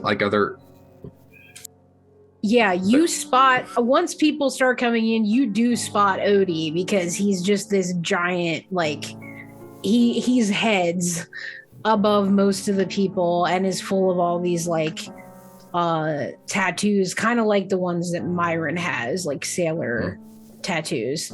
And he's got this kind of shock of chestnut hair that's kind of unkempt. He's not wearing appropriate seasonal clothing. He's got just an A shirt on and some suspenders. So he does sit down with some other people that aren't quite as formally attired as the rest of them. Yeah, I'll stay a wallflower in the general vicinity of that group. Okay. Tommy, what about you? Tommy's going to sit in the back. He's already had his talk with his Brumogen. Not by himself, not excluded in the spot, but he's just kind of with the outliers and people who just aren't really wanting to be up front. Okay, so you take a spot near the back then. All of you at this point see Lady Anne approaching the pulpit, and they haven't really changed the setup of it at all. It looks like this typical church pulpit. There are some chairs behind it, things draped, crosses, all of that accoutrement. So you see her making her way behind the pulpit. And she looks out over the crowd, and she begins to address everyone. Everyone. The official Elysium proceedings are coming to order now. It's a very exciting night. Haven't had an Elysium in some time, so I'm glad to see so many of you here. I won't waste too much of your time, as we have many things to get to this evening. But I would remind you to please show the prince your ultimate deference and respect. I know he is so looking forward to seeing his subjects and the court of London. And I would actually like everyone to make a wits and awareness roll right now, please.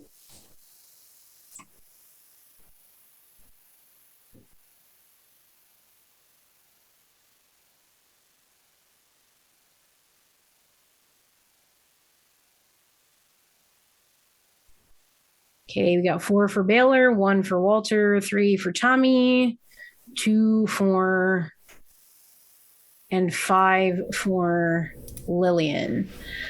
Okay, so funny enough, Baylor and Lillian.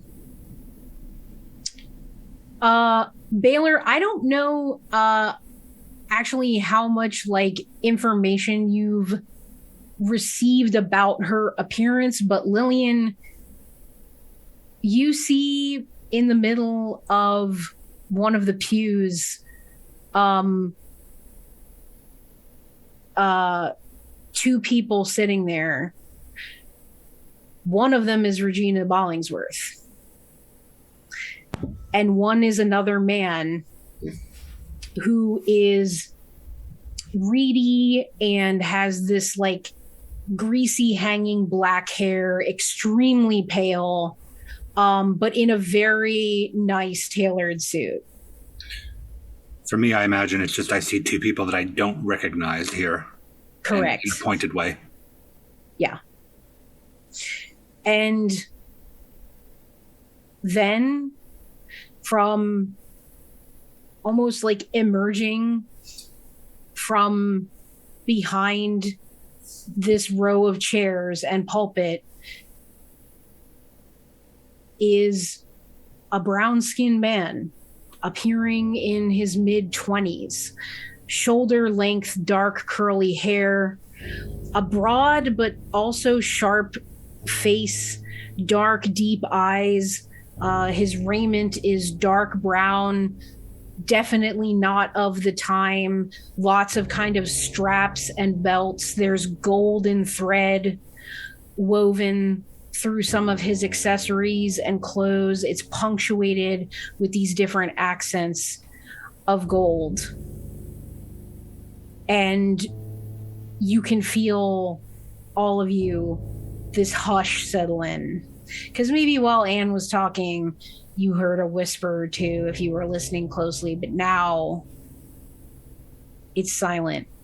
I would like to point out that the moment that I noticed Regina, one, I'm going to assume that the greasy-haired man is Demeter, but as soon as that may not be, but as soon as I noticed Regina, I'm going to squeeze Baylor's arm, or his hand, and just my eyes are just going to follow to them. Okay. I noticed too. Who are they? Who do you think? Uninvited guests, of course. I imagine that's about the time that... Yep. And after the hush settles for a few heavy moments, he speaks. And it's not loudly or ostentatiously, but with great resonance. He says,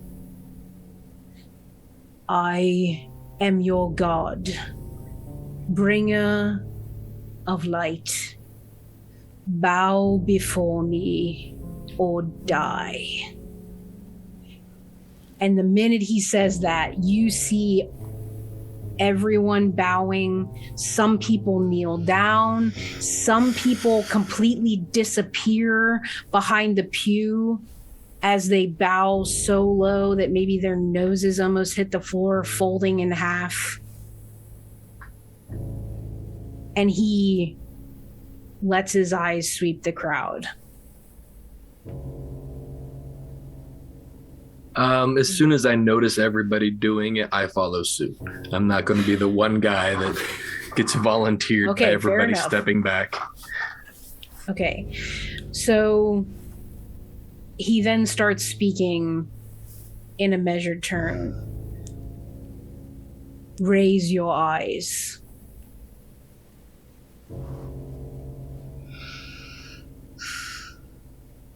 First, let me address the war of the mortals. I'm sure many of you have seen it play out on the front lines, from the shadows. I am concerned about the weapons that humanity is creating and their own dwindling connection to their mortal souls. But I have returned to start to set it right, the corruption and the folly. As for the sickness that cuts through the mortals like a hot knife, beware the usurpers and their ill-gotten powers, bent on destroying all but themselves. They are short-sighted and selfish. The flu may be their doing, as their depraved rituals know no earthly boundaries. And to speak of London as a whole, I will guide it back to balance from confusion and turmoil. I will use the mortals' victory to amass more for the kindred of London and fortify the masquerade. Of that you can be sure. And my first decree upon my return. Clan Nosferatu and their gaggle of mortals and ghouls and bastards. Effective immediately, they will disband. The unauthorized Rotherith Tunnels expansions will cease. Any mortals and ghouls within the organization will be destroyed. Justicar Baylor and the sheriff will oversee compliance on this very important mission to protect all of us. They will relocate to the northern outfall sewers, far east of London, where their pernicious influence can no longer endanger the rest of us acting in good faith and with the traditions in mind.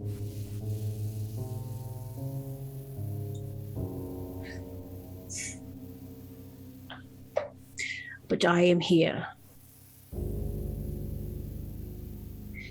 And London will be the stronghold of the Camarilla that it has always been since I first tread the paths of Londinium. And my Mithraeum, standing these centuries. The flues, the walls, they come and go. But my empire remains forever. And now, the floor will open to those kindred with matters that should be brought to my attention, and that who have the protection of all of us in mind. And almost before he stops, he finishes that sentence. Lillian, you see Regina stand up. And she makes her way across the pews. People are staring. She walks down the aisle, long strides, her hair flowing out behind her, wearing this gauzy black dress. Lillian's just gonna whisper towards Baylor, like grabbing his hand again and kind of, something's not right. Something's off. Indeed.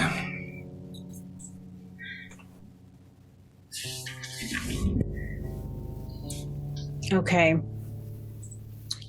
So Regina is pretty close to the pulpit before, like, it's sort of, you have to like go up steps to kind of get it. She just stands right in front of the pulpit. And she says,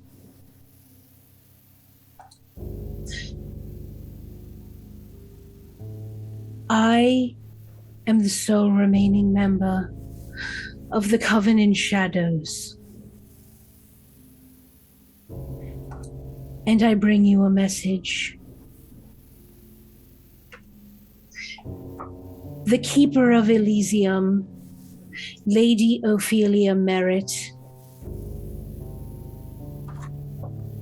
is not Lady Ophelia Merritt, but Kementiri, your former lover, infiltrated to the court, distracting your subjects with hedonistic pursuits. The K-Knights have stagnated in your absence. She has wormed her way in and destroys your court from within. Did you not feel that in your long rest? Instead of amassing more power, your court, for the most part, sat on their hands. And I am happy to provide this information to you for your safety and to guard your heart. And I'm just going to make a quick roll real fast.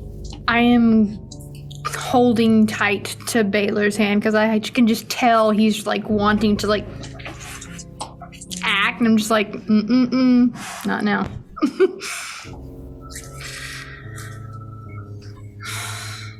Okay.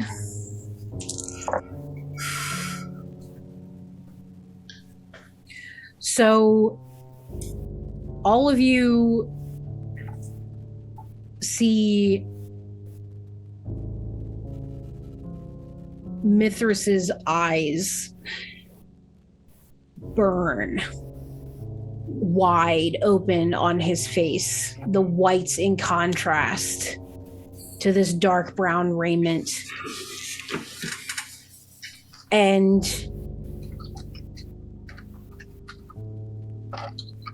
he just says, "How do you know this?"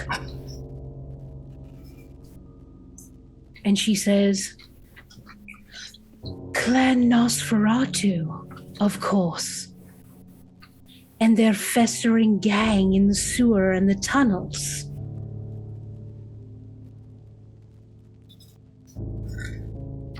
What a good idea to disband them before they can cause you further damage. And it's at that point that you can almost see this crack in Mithras's veneer as his eyes go directly to Lady Ophelia / Kementiri. And he bellows from the depths of his immortal soul and says, "Detain the Keeper of Elysium!" Soaring leap immediately. Okay. Right out of my hand. God damn it. But more than soaring leap, and we'll come back to that. You can keep going. Okay.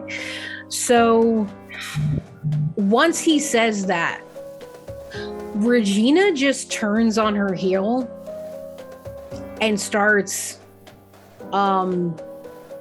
running toward the side exit, and you see the man with the greasy black hair like skittering. I want to cut him off. Okay. This is actually where this is going to come in, the role that I'm making, but Lillian can also attempt to cut them off. So let me just go through the chat. I know there were some like moves that were possibly happening while I was doing this, so let me make sure I'm getting everything correct here.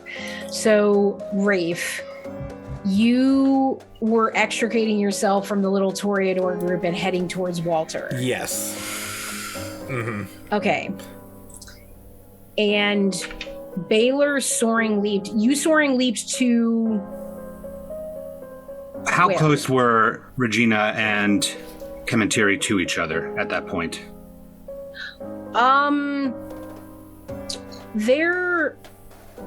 There's like a couple yards of distance. Like the keeper was sort of standing off to the side of the pews, kind of like looking up diagonally on the right at Mithras. That's perfect, and this is actually going to affect Regina as well. Okay. I've made 2 rouse checks. I'm up by 1 hunger. Okay. And I need both of them, and if any of these 4 were also within that range that you just mentioned, to make a dexterity athletics roll. Ooh. As I implement Juggernaut onto the soaring leap. Okay. I'm gonna say I'm probably gonna have to make that roll, aren't I? Because I jumped away from you, so probably not. I don't think Lillian... Tommy, you're all the way at the back.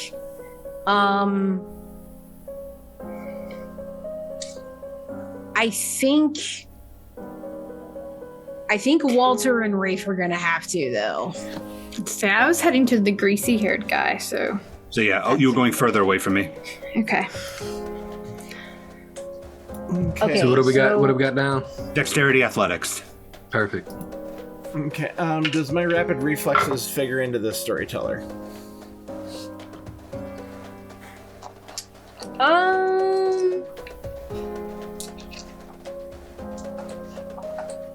I would say yeah.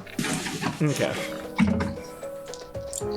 Okay, just need your stats here. Dex. Okay.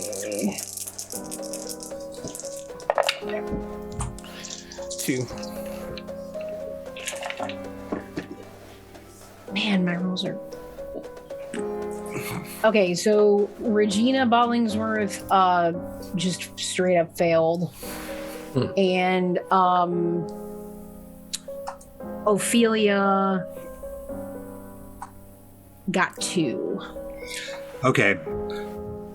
Everybody that got 2, because it's the difficulty level, is going to lose an action this next turn. So they're all going to be staggered. Okay, so Ophelia is staggered. Or wait, Regina is going to do the same. Regina is staggered. Ophelia. No, sorry. Ophelia is staggered. Regina, however, Okay. is going to be staggered and also take 4 superficial damage. Ouchie. Okay. That is noted. As I just come crashing down onto the ground, the floor cracking beneath me. And now I'm next to Ophelia. Okay, so Rafe. Okay, I got 2 successes. You got 2. Okay, so you'll be Lillian and staggered. Tommy, I think, get to go right now. Yeah, and everybody gets to Walter. go. Right. Okay, you also got 2. Okay, cool. So both of you will kind of like lose We're the stunned. action on this Yeah. round. Yeah. Okay. So, right. Lillian. Which is just as well. I need to figure out what's going on. Okay, Lillian, what are you doing? You said you had the greasy black hair guy in your sights? Yes, I'm going to try to cut him off. And essentially, as soon as I get to him, I'm just going to yell for him to stop. And I'm using irresistible voice and compel. Okay. And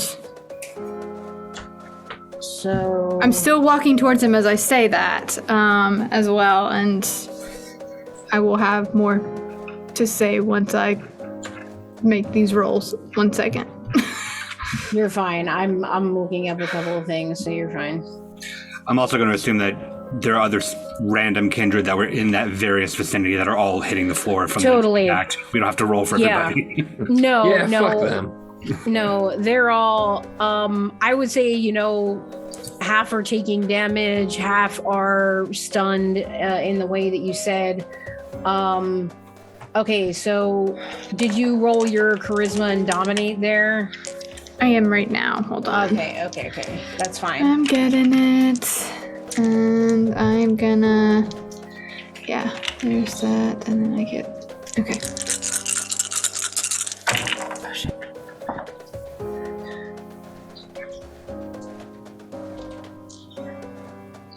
Seven critical.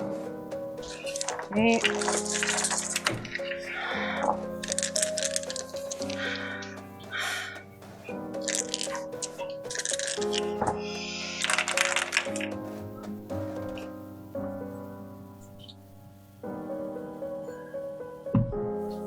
Okay. He stops. And I'm going to go up to him, and with there's all the confusion, I'm just going to wrap my arm around him, around his arm, and say, I'm going to guess you're Demeter. I have a car. Best we get out of here. And I'm just going to go out a side door. Okay, so you're sort of linking him and just going out the side door.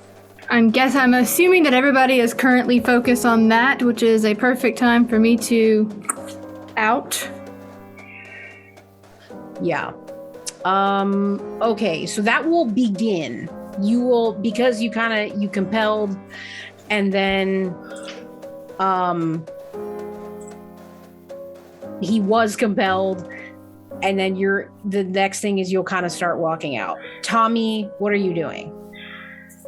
So as soon as I see Regina, I am focused on her. She is my thing at this moment that I'm pointing at.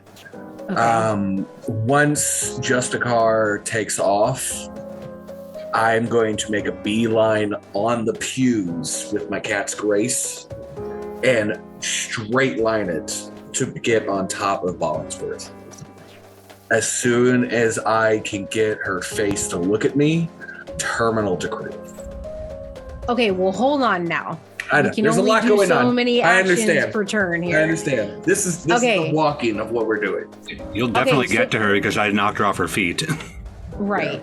So you do pass any dex athletics that I would have asked from you in terms of going on top of the pews. And So from you're- the hit, too. that as well, yeah. So, okay, so where exactly are you positioning yourself? On top. Of her? Yes. I am working on getting eye contact. Okay. So you kind of you very dexterously go across the top of the pews, and since Regina is laid out like in the middle of like kind of trying to get away from the main area, you kind of just like land like feet shoulder width apart, like over top of her as she's kind of on the ground. Okay. Okay.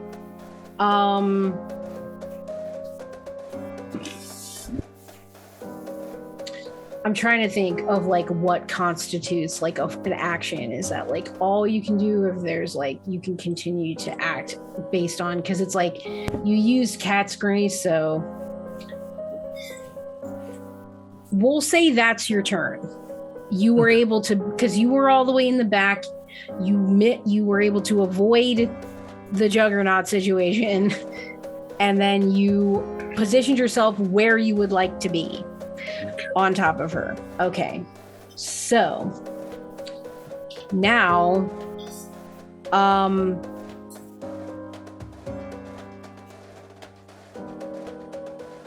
so Lady Ophelia is staggered from the Juggernaut. Yes. So she's remaining like still. She's definitely like knocked. She's definitely like affected by what happened, and she trains her eyes on Mithras, and she just says,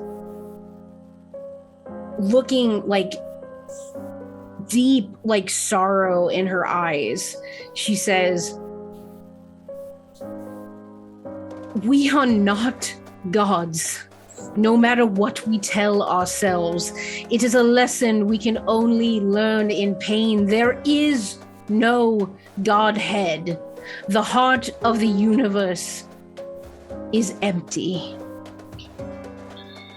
And as soon as Mithras hears that, he starts like rending his garments. He's ripping his clothes off. He starts basically screaming at her unintelligibly, just loosing these cries of pain into the high ceilings of the church. They're just like ringing in everybody's ears as he's doing that. And I think at this point we're circling back to Baylor. So at this, I'm going to just yell for Anne, like and point towards Mithras for her to handle it. And with the cane still closed, I'm going to just hard swing at Kementiri's knees to knock her down and not in eye line of anybody. Okay. Let me reference something here.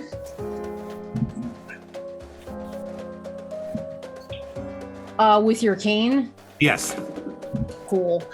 So, go ahead then and roll Dex and Melee. Sure, and I'm gonna go ahead and rouse. I'm now at hunger 2.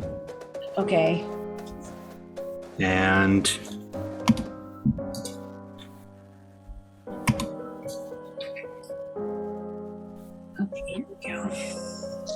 5 successes. Now, per the rules of Juggernaut, is she like completely not able to act in this reactive way either? No, if all she did on her turn was talking, so she couldn't do anything there, so now we're back. Nope. Okay, gotcha. Okay, just making sure. Which means like Walter and Rafe are also up now as well. Yeah, totally. I'm just making a roll for her. Okay. How many did you say? 5. She just does a little hop, and your cane swing and a miss. Okay. Nope, I don't have that. Okay. Yep. Okay, so now we will go to Rafe. Alright, so I'm seeing all of this chaos unfolding. Is there anyone else that might seem to be acting hostile in the chamber right now? I'm more concerned if Regina brought friends besides Demeter.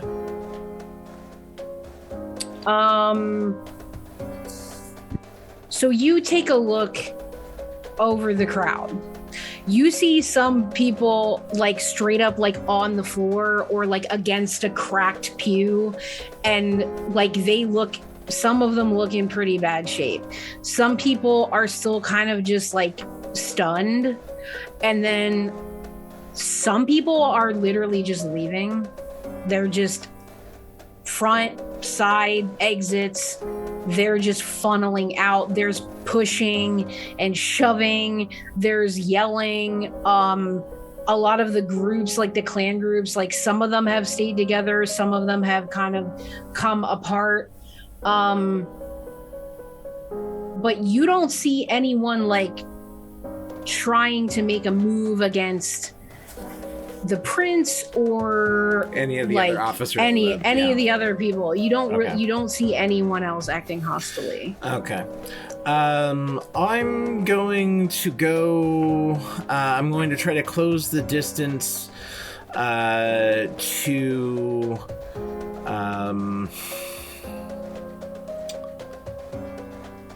Probably Regina. That's how I'm going to spend my turn. I'm going to run, jump, whatever I need to do so I'll be able to join the fracas next round. Okay.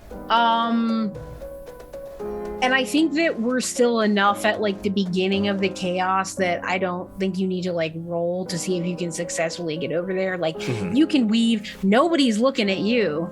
Right. So you can just sort of like go over. Okay, so you position yourself. So I then imagine Rafe ends up like next to Tommy. Right. Standing over her like at this point. Like I'm probably hovering like right behind him. Okay, cool. All right, Walter, what are you doing? Yeah, I'm kind of at a lot. Like, what is happening? It's like the first thing that was told to me is that this is a safe place, and then this shit pops off. Well, So, yeah, that's how it goes. it's like these rules are bullshit. So. All right. So did I notice Lillian spirit away the ratty looking guy? Give me what's an awareness. Okay.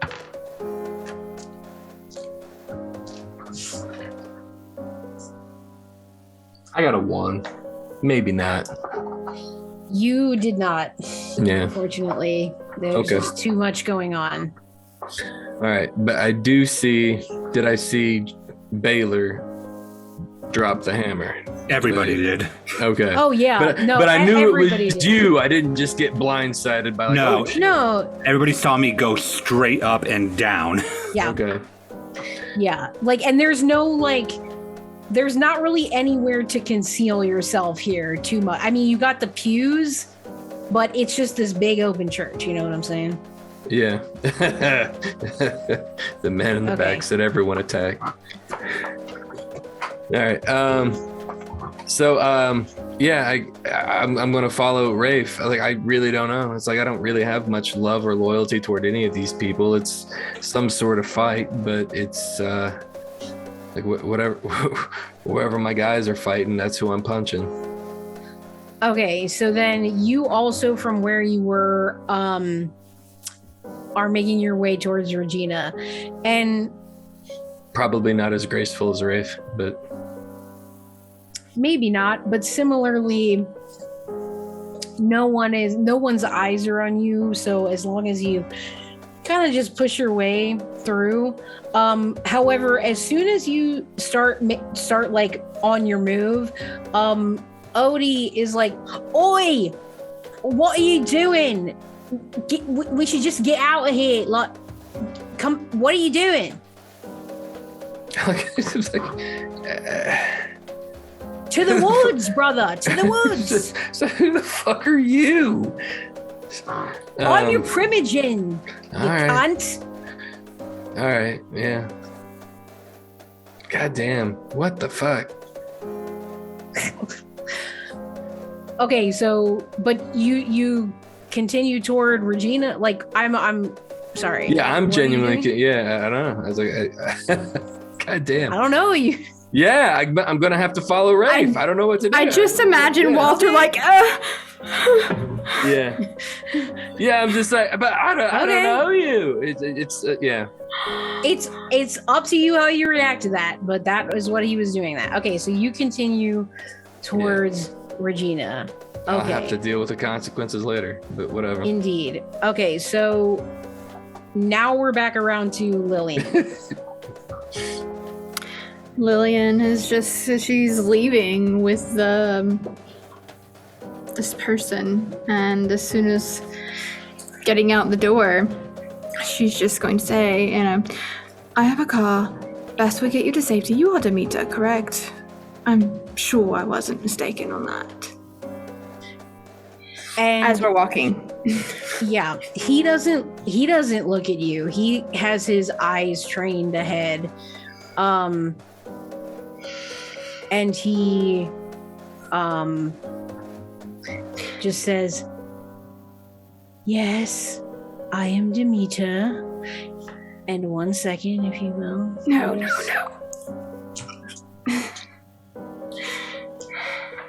Let's see.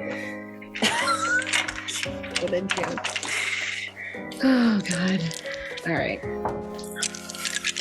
Awesome. Getting my dice ready. What do I need to roll? All right, hold on. Give me a second here. Maybe nothing at all. Maybe not.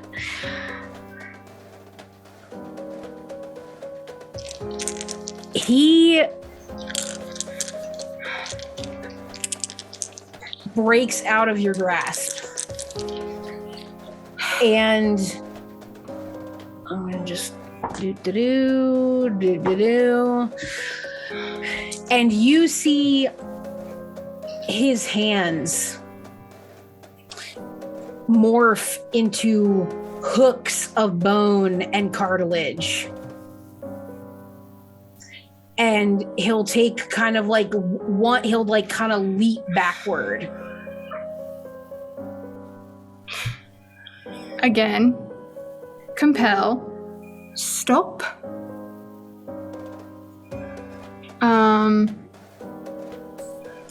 It's not working this time. God damn it. She's like, going to hold my ground, even though that's probably a bad idea. I'm going to. Because I'm Okay. Lillian and I don't back down from motherfuckers. Okay. I'm just going to be like, Lillian. Surely you know who I am. Trying to get you somewhere not here. Safety. I know my way home. I will be safe. You should leave. So I don't need to spill your blood as well. You know I wouldn't destroy you. Oh, I quite fancy my current appearance. I don't need it altered in any way. Creator. Shame, I suppose I can't feed the clan of kings to the ritual. Nonetheless, what do you expect you're going to do in there? Go in there slicing and dicing and hope for the best? There's smarter ways around it. This is just a precaution, my dear. I'm going to leave as well. No need to stay. And that's what I'm trying to tell you, darling. I'm going to. But what I'm trying to tell you is that I don't need your help. You're trying to go back to the glass factory, aren't you? Why would I? Nothing remains. Fair point. Well, I don't really know where you're trying to go, and I don't really care. I was told to be loyal. I'm trying to be loyal. Whatever. You don't want to ride, you don't have a ride. Good luck on your own, darling. And I'm going to walk around. Although, I could make it easy for you to the person that did the jumpy thing. You could make him pretty. I have all I need. Regina gives me everything, and I give everything to her.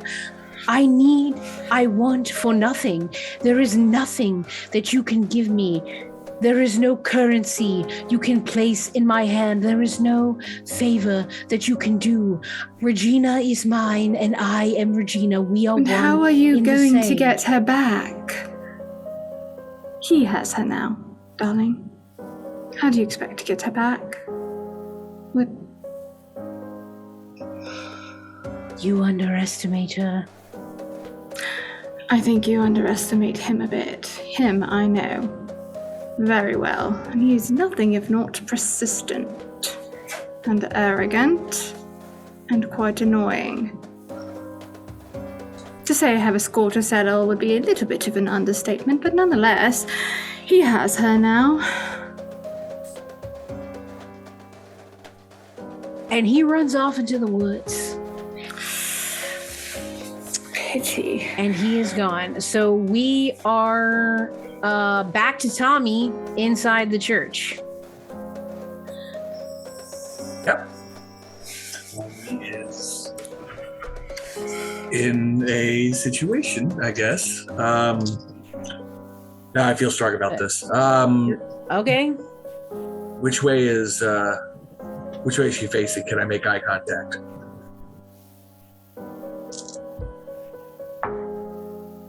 She's face down.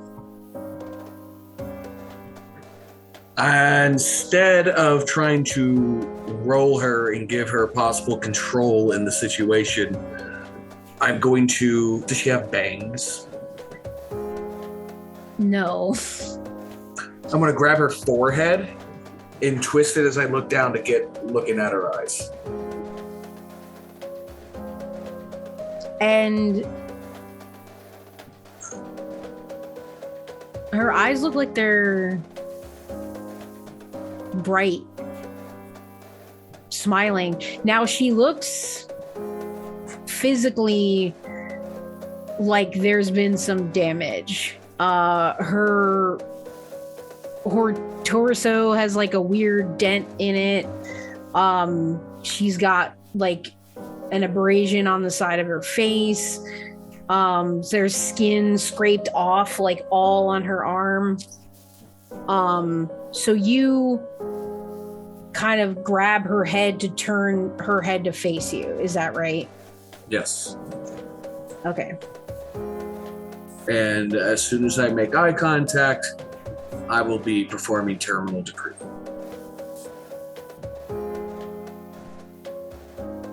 Okay, and that's free because life is unfair. And what are you saying? Sit here and eat this pew until I tell you to stop.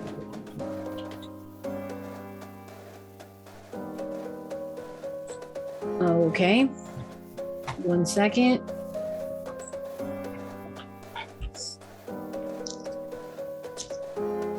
Tommy, what's your generation? Oh, goodness. 10th.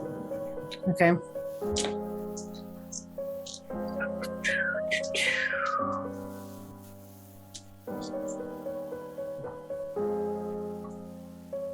Okay.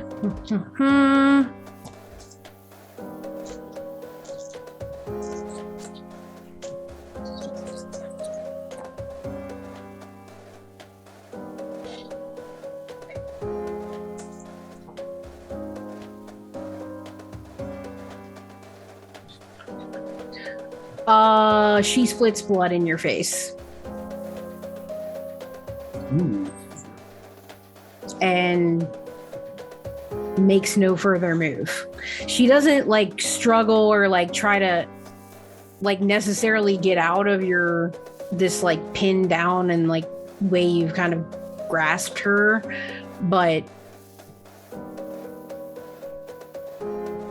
and then she kind of just stares into your eyes.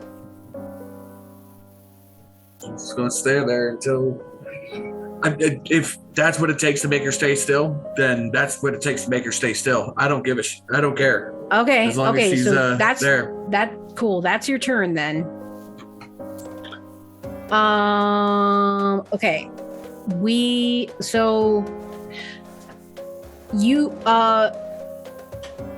Lillian, not quite, but like possibly Walter, Rafe, probably not Tommy since he's kind of occupied and was like looking directly at her. You see Lady Anne kind of approach Mithras from the back where she had been standing while he was addressing everybody.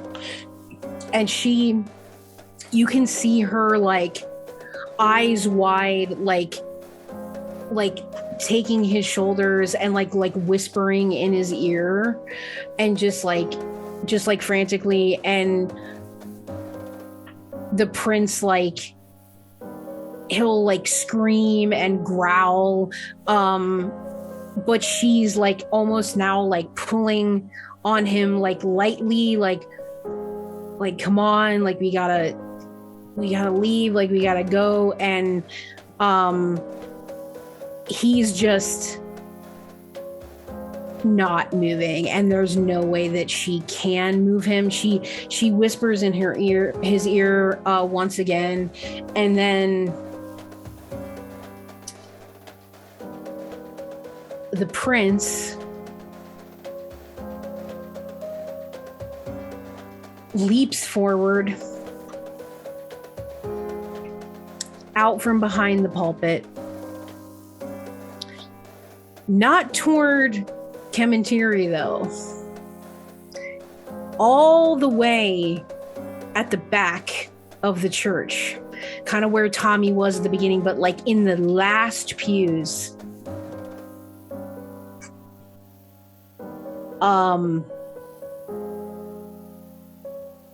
Are Brimmer and Bollocks just frozen. Mithras is in front of Brimmer. He, in this claw of a hand, lifts him up by the neck and pulls him apart. And blood and viscera splatter the back of the church. And Bollocks is hit with this matter.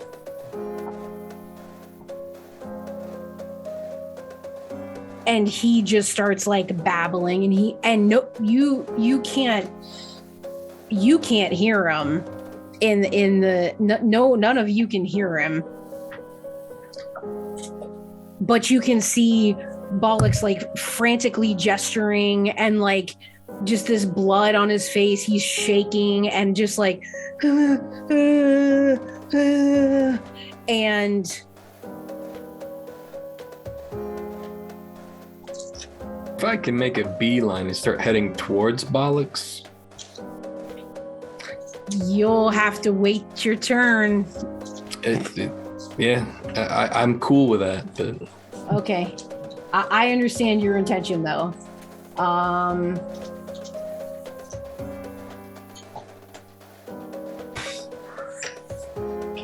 Okay.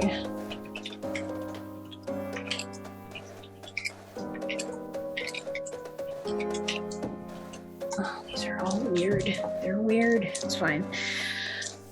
Okay.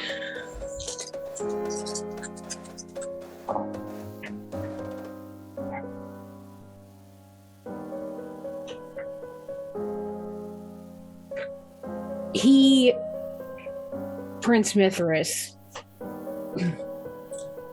similarly grabs Pollux by the neck and just like looks in his eyes, and his mouth moves, and he drops Bollocks on the ground, and Bollocks leaves out the back door of the church. So now we're back to Baylor. I think technically it is Kementiri's turn right before mine. Oh, Lost her turn right. previously. Okay. Thank you. No problem. Appreciate that. Cool. A lot of people involved in this Totally. fracas. So, okay. Yeah, Kementiri's turn. So she had sort of said this little almost pithy thing to him and caused him like great emotional turmoil, kind of set him off even more than he was before. And I'm trying to remember exactly like her position. So she got stunned by Juggernaut. And then she jumped over the swing of my cane. Jumped over the swing. Okay. So we're effectively face to face at this point. Face to face. Okay. Cool beans.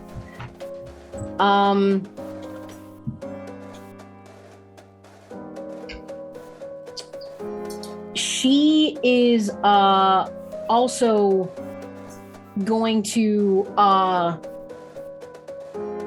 she's gonna make her own soaring leap. We just leaping all over the place. So she's leaping out toward the back of the church, where Brimmer, the former underprince of the Nosferatu, has been ripped in half. And she is then almost immediately, like there seems to be not as many people crowding around the back, but then a Regina Blake blinks into existence right where she is standing, and is going to take a swing with a stake.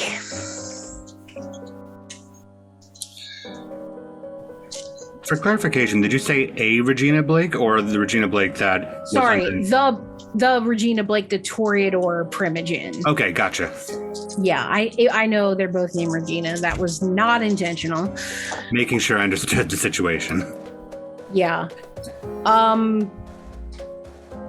But Kementiri is fast and almost as ancient as Mithras and and just sort of like avoids the stake strike. Okay, now Baylor. I'm at hunger 3, and I've blinked directly behind Kamandiri. Okay. And at that position, I am going to grab a fistful of her hair, pull her head back to mine, and with irresistible voice and mesmerize with terminal decree, I'm just going to hiss, "Fall and pray before the bull god." Oh, that's so rad. Okay. So she is going to. And I have a pretty low generation, I will add. Can you tell me what it is? I can send it to you, yes. Yeah, please do. Okay.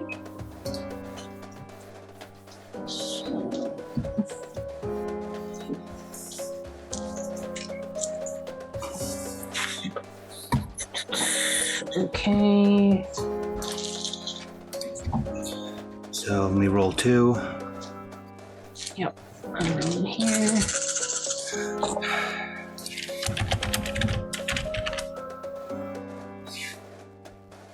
Okay. I'm gonna spend a willpower. Okay. Much better. 10.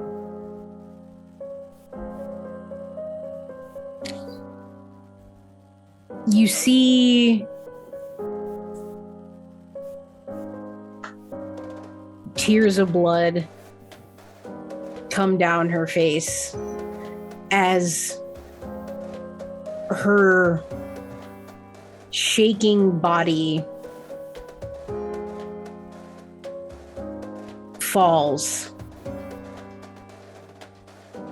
as she follows your direction. And she's on the floor pointing towards where Mithras is still located. That's my turn. That's her. That's her in one spot, not moving for a bit. Mm-hmm. Okay.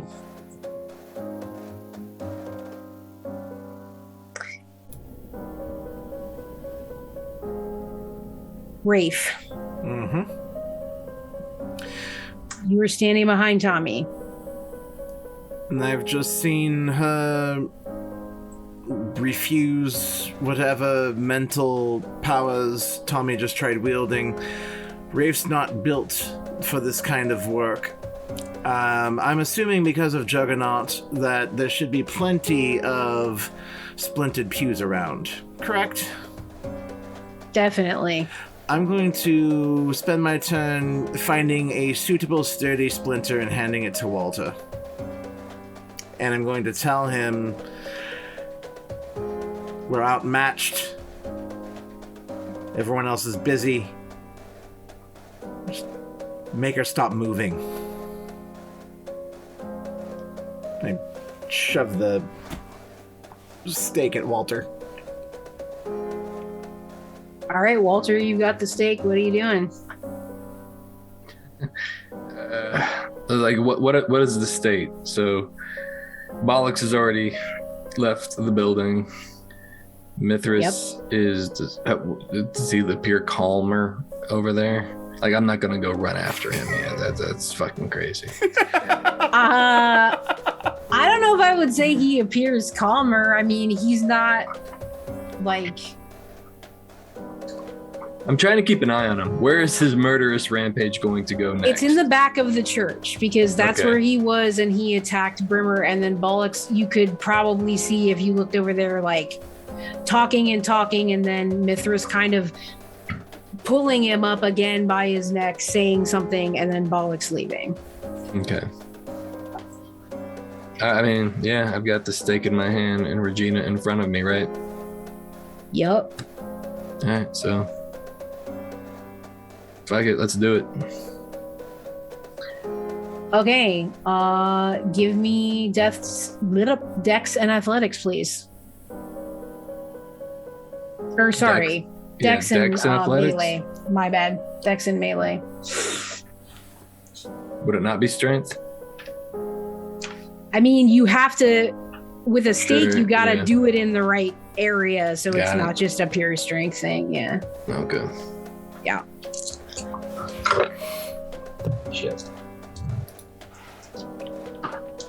Well, hey, we got a 3 with a critical, so that's a 4. Right? 2 5. Yeah, it's 2 fi- 10s and an 8. It's 5 then. Yep, that's the minimum. That's the minimum Okay. for a called shot, yeah. Yeah. Okay. Well, that evened out, didn't it? You can spend a willpower if you want it. Drop my dice on the floor. Okay. What'll willpower give me? 3 You can extra dice, or 3 re-rolling 3 of the blank black dice. Yeah, not the hunger die. You can't re-roll those, but you can re-roll up to 3 regular Listen, die. I got a 5 out of 4. I'm set. Oh, okay, you're good. Oh. Okay, Yeah. cool. Cool.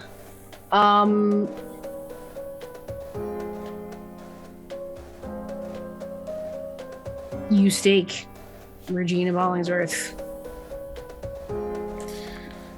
And her eyes go wide.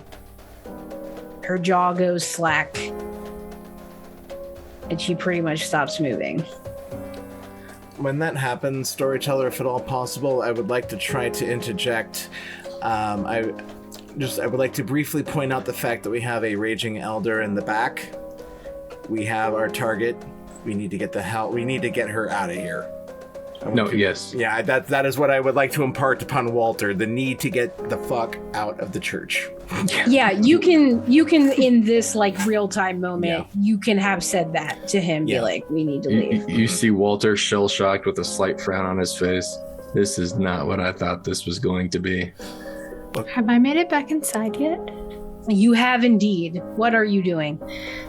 So I see what has happened. I see Prince going psycho, staked Regina, praying Ophelia.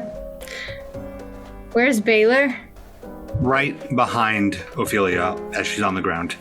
I'm going to look at Rafe and Walter, and I'm just going to say, my car, now. And then I'm going for Baylor, and I am going to grab Baylor and just kind of look at him and just...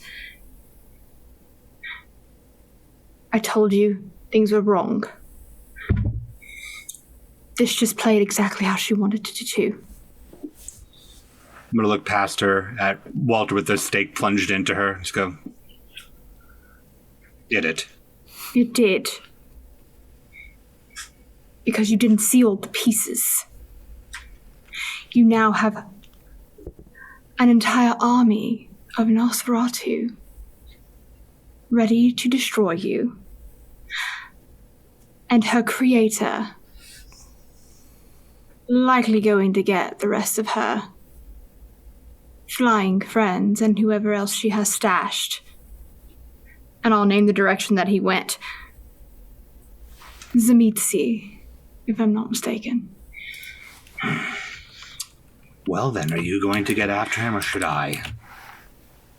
Oh, darling, that is a you thing. You're the Justicar. I just told you where to go. Nonetheless, she is staked. She is praying. All of this went according to her plan. That is exactly what she was after. Then it was a foolish plan on her behalf. You think that? Never underestimate your enemy, and that is exactly what you have done. Good luck. And I'm going to turn and go after Rafe and Walter. He went... Just going to tell you that he went north. Through the woods. All right. Hope you're the one that fares better in this outcome. I like having you around sometimes. I'm going after them. Tommy, what are you doing? Tommy is going to pick up Regina and look at the Justicar as he's walking out the door. You want this one, or you want to hold her on ice? I'm walking as you're doing that. Like I'm just grabbing your arm and turning you back towards. Nope. We're going this way with her. Nope. Let's go. Nope. He's standing still. Tommy's not moving. Just a car.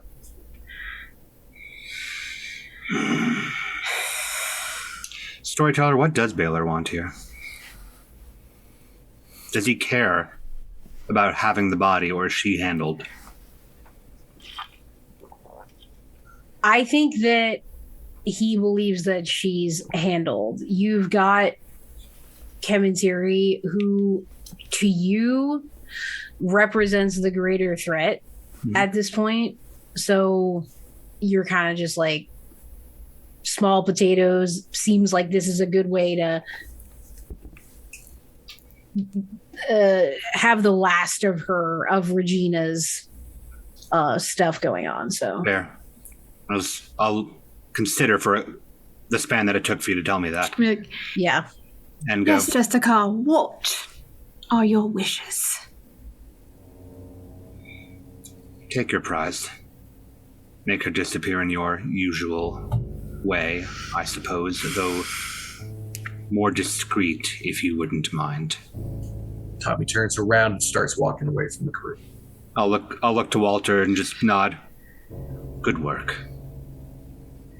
And turn back.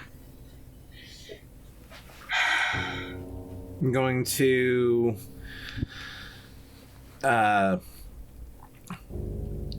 take a look at what is Mithras doing right now?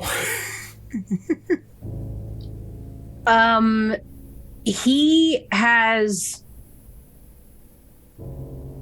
disappeared in like behind the pulpit. Like he is not he kind of like ran back up through the church and just sort of like disappeared, and Lady Anne like immediately like followed him. I nudge Walter. We need to forget that we were here. We did not see what happened. Let's get in Lillian's car and get the hell out of here. How many people were in the church at the time of the staking?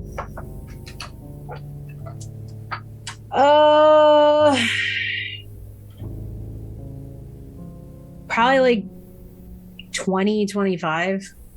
Okay. Do not talk about this night. This is something that he will never be able to recover from. The loss of face. We need to get out of here right now and forget that this happened. Let's go. Where did Tommy go? Did he go towards the car, or is he walking away to somewhere else completely? Is walking away to someplace else completely. Oh.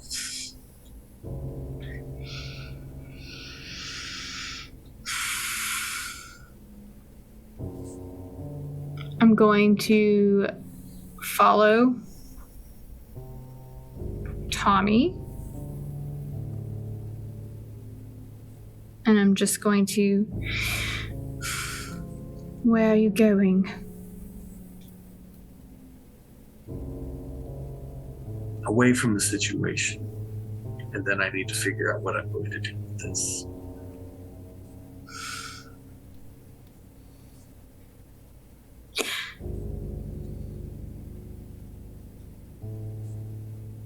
I think a better idea would be to take her back to my house. To that room. You remember the one? Secure her and sort it out. Her creator is still out there. Guarantee he's looking for her. If you don't get her not in the open, it's not going to fare well.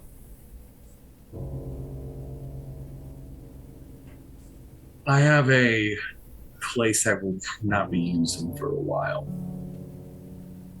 It's close by.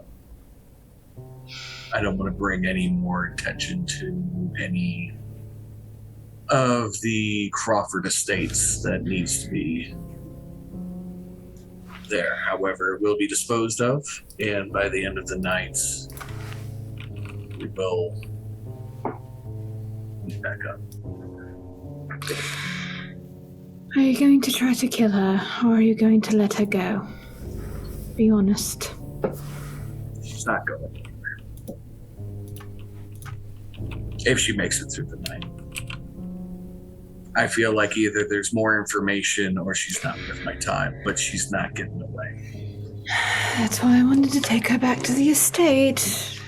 Always more information. I said, we'll get information. And as all of you are out of the church, people continue to leave in various states of haste.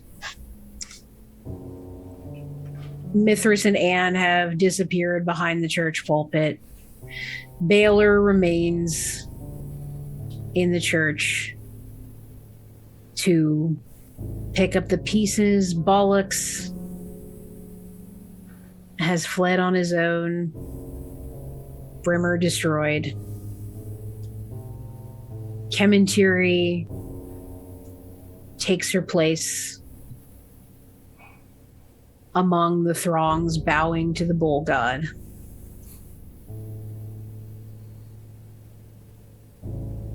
And that is where we will end tonight's session.